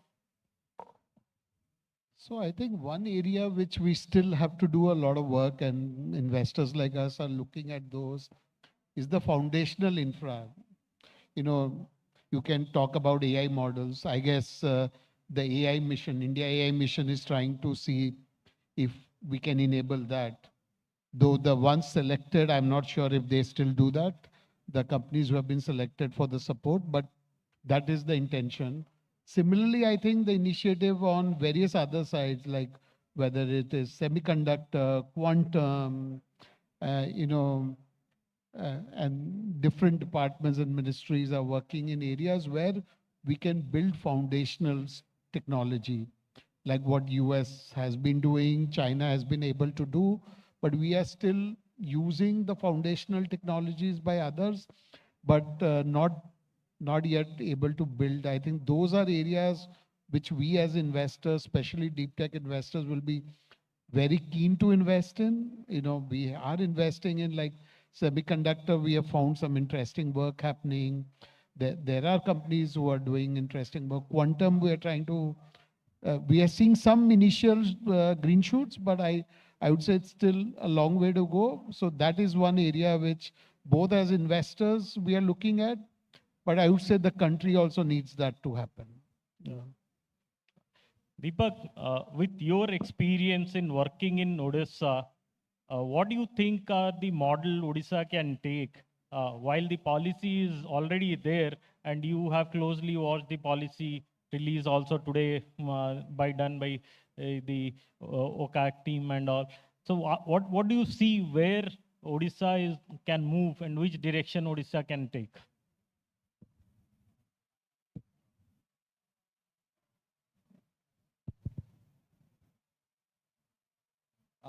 I think the infrastructure given to the startups who are developing these solutions for Odisha, especially the citizen service program, that should be one of the first priority.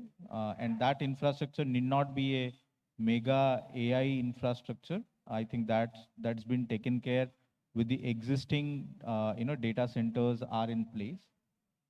But giving the transaction or in-transit data with the DPDP, protection, given if that has been given under the DPI, platform, I think startups can do wonderful job through inferencing. My proposal is always inferencing, use VLLM, don't run after the training model where you require a lot of investment. Second is training. Training means educating the youngsters of using the AI. I think we are missing out that a lot. Odisha is known for statistical, mathematical talent, but we are missing, training. I think the AI policy, I must congratulate the OCAC team and the government of Odisha that they have factored that pretty well. Thank you. Asit, one of the things which we want to, in finance, so you have been involved a lot in the preventive part of the health insurance. So while you come from health insurance background, but you have been involved in the predictive and preventing the costs. What are the things, one or two cases you can highlight which you are doing and adopting for where AI can be an use case for those kind of preventive things which can happen? So absolutely. Thanks for that question, because I feel that any health issues are actually funded from the pocket, which is savings. And that saving can be put to much better use by deploying it elsewhere. So one of the things, simple things, like if people could sleep more peacefully at night, and if people could walk more, right? Like I have my office on the 4th floor in Delhi, and I've started walking to the, to that. But I started doing it only 3 years after we moved into that office, right? So AI can help us nudge a bit, saying move or sleep, you're stressed out. I have a car, which has a very advanced, AI model, which tells you that it's time for a tea break. It's very polite way of saying, go, you may be feeling sleepy when you're on a long drive. So I think what we wish, especially for Odisha, is that we should be known not only for our brains, but also the way we manage our life in good balance. I would love to see people picking up sports and however we can, influence that. While we do manufacture insurance policies, which helps people protect against critical illness and others, but who wants to benefit from that? I mean, just the fact that anyone who gets tested for cancer, they go through sleepless nights before they find out whether they do have stage 1 or they don't. So we wish that, by using AI and advancements in wearables and technology, we just nudge our people to be more active and be less stressed out.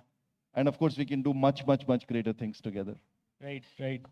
So, Rajat, one last question probably I'll have is, in this new age, new way, what one or two advice you would give to the ones who are coming into the industry now? So there are a lot of students who are building amazing things at their college level. There are pre-jump entrepreneurs who are on the bench who wants to be an entrepreneur. So what are the one or two things you would probably advise or suggest them based on your experience, what they should look at so that they can build a fruitful career going forward? Brilliant again. So one advice and one suggestion and one prediction is simple, that today is the time when only one person can build $1 billion business all by oneself. This is the power of AI. Think about it. When you have 20 agents working for you, agentic AIs working for you, and you can build it. So you are good enough. You don't need, the entire ecosystem of like I have like 3,000, 4,000. Gone are the days. Think about it. You can build a huge business with that, and do give it a try. I'm back to coding again after 23 years, and I've been loving it thanks to AI again. So I think the whole thing is changing around us. So that is number one. Number two is focus on the responsible and ethical AI. I did a very basic thing you can try on your phones. And train your AI. And Hugging Face has a huge model things and stuff. And if you can, there is a blue ocean opportunity over there, that there are still a lot of biases. I did one simple thing, a person sitting under a tree. I tried it 7 times on Perplexity, 10 times on ChatGPT. Every single time I got one man sitting under the tree. Do you see something wrong here? Right? A person is always a man, never a woman, right? So there is a bias set in AI. And I think there's a blue ocean opportunity. I think the new age guys should think about it, think about equality. And I think they should focus more on these things. And one from the entrepreneur's lens, because I've been doing for quite long enough, hang in there. It's always, the world always works in your favor. Just hang in there, learn to be there. Thank you, Rajat. And amazing with all the insights and all given by all of the panelists. So we still have some time. Can we have some round of questions if there are any? I don't think you'll find a better panel than this to ask questions, clear your doubts. So just go ahead. If there is anyone, just raise your hand and we can take your questions.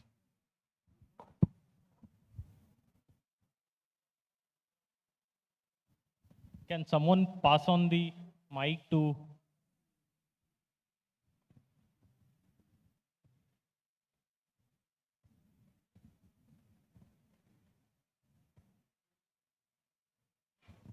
Anyone else with other questions can keep it ready. I'll just go back. Hello. Good afternoon, everyone. So I have one questions like, do you see in future AI is going to replace entrepreneurs? Entrepreneurs? No, Yeah. Entrepreneurs are going to build, right? So it definitely cannot, because entrepreneurs are the solution providers that see a problem and fix it, right? Yeah. So the thing is that as of now, previously we do have a customer support, we replaced with AI agent.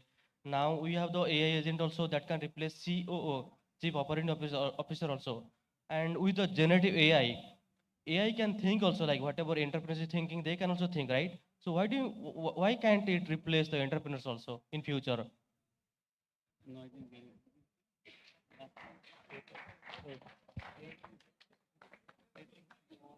Thank you.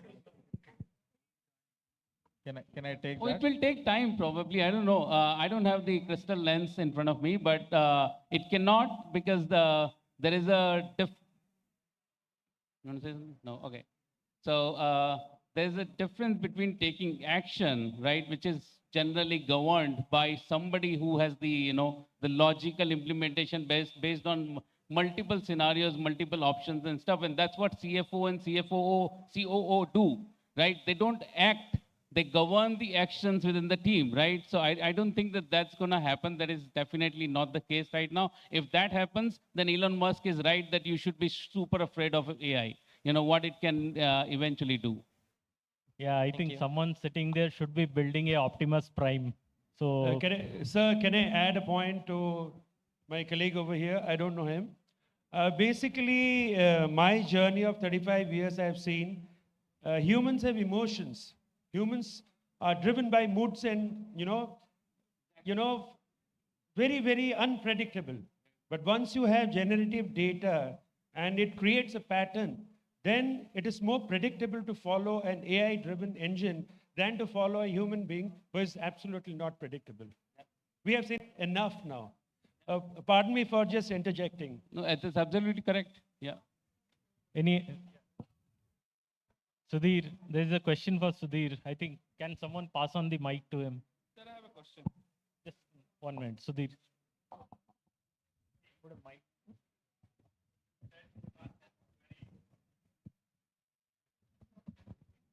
Query that person sitting under the tree under perplexity and chat GPT. You got man sitting on the tree.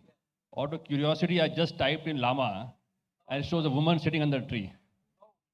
Llama is better. So now what does it mean?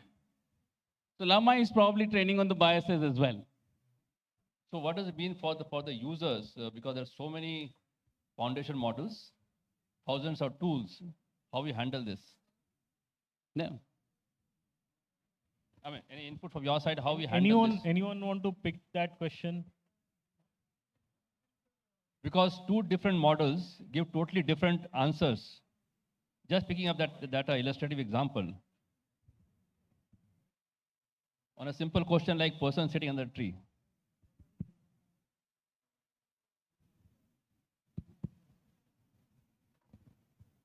So just to, insist, maybe in the next TiEcon, we'll have an AI CM also coming.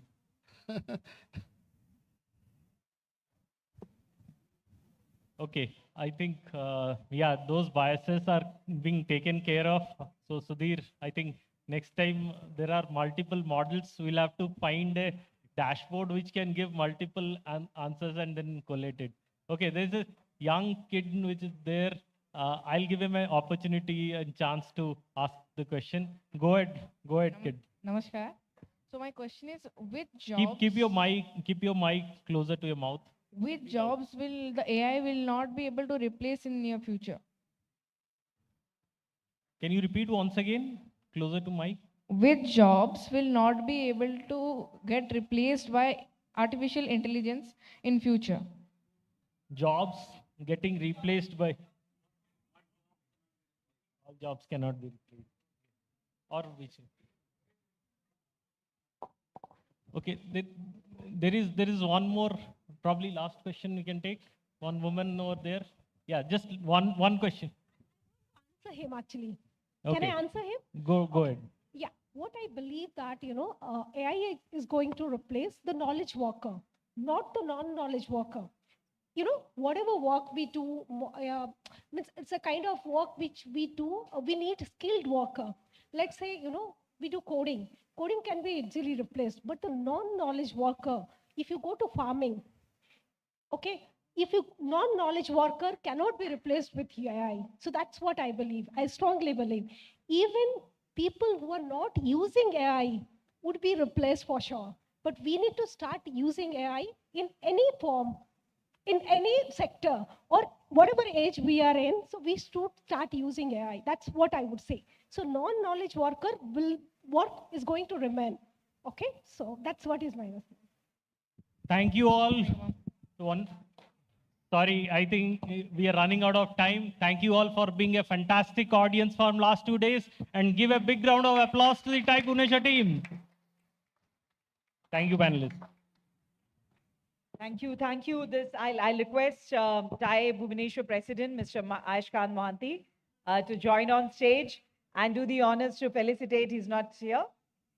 Can I request our TiE Global President to please come on stage, and Murli ji to please do the honors to felicitate all our guests on dais. We've just got the information that we will be, instead of 5 p.m., we'll be starting the valedictory ceremony in a little while from now. I'll also request Vijay Menonji to please join along with Murli ji to do the honors and felicitate our panelists. We had combined both the sessions because we are expecting the closing ceremony to start by 5. We've just got the message that we'll be starting in a little later. We have one more felicitation of some startups, acknowledgement that we'll be doing right now, after which we'll be moving towards the closing ceremony.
A very, very interesting panel this was from diverse sectors, and what a wonderful discussion.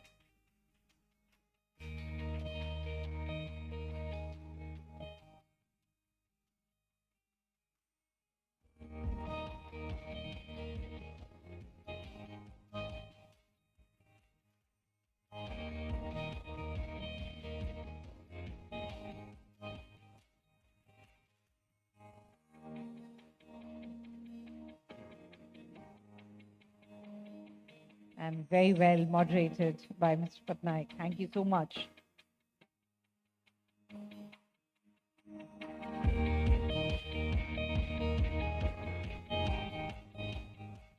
Thank you so much to our entire panel. Ladies and gentlemen, we'll also take this opportunity to welcome, while the session was going on, Honorable MP Jashpur, Dr. Rabindranath Mehra is here with us. We would like to extend him a very warm welcome to TiEcon Bhubaneswar 2025. Thank you, sir, for your presence. Honorable MP is here for our closing ceremony. And we will now have another session. We had done some, competitions, and, there are startups about which we would get to know now. This is also a very integral part of the Bhubaneswar TiEcon 2025. I'll request our member, Mr. Prabhat Sahu, to please join on dais. He's the one who's going to conduct this session and introduce you all to these startups that he's going to talk about. So with a big round of applause, let's welcome him on stage, and he'll be going forward with this session. Thank you so much.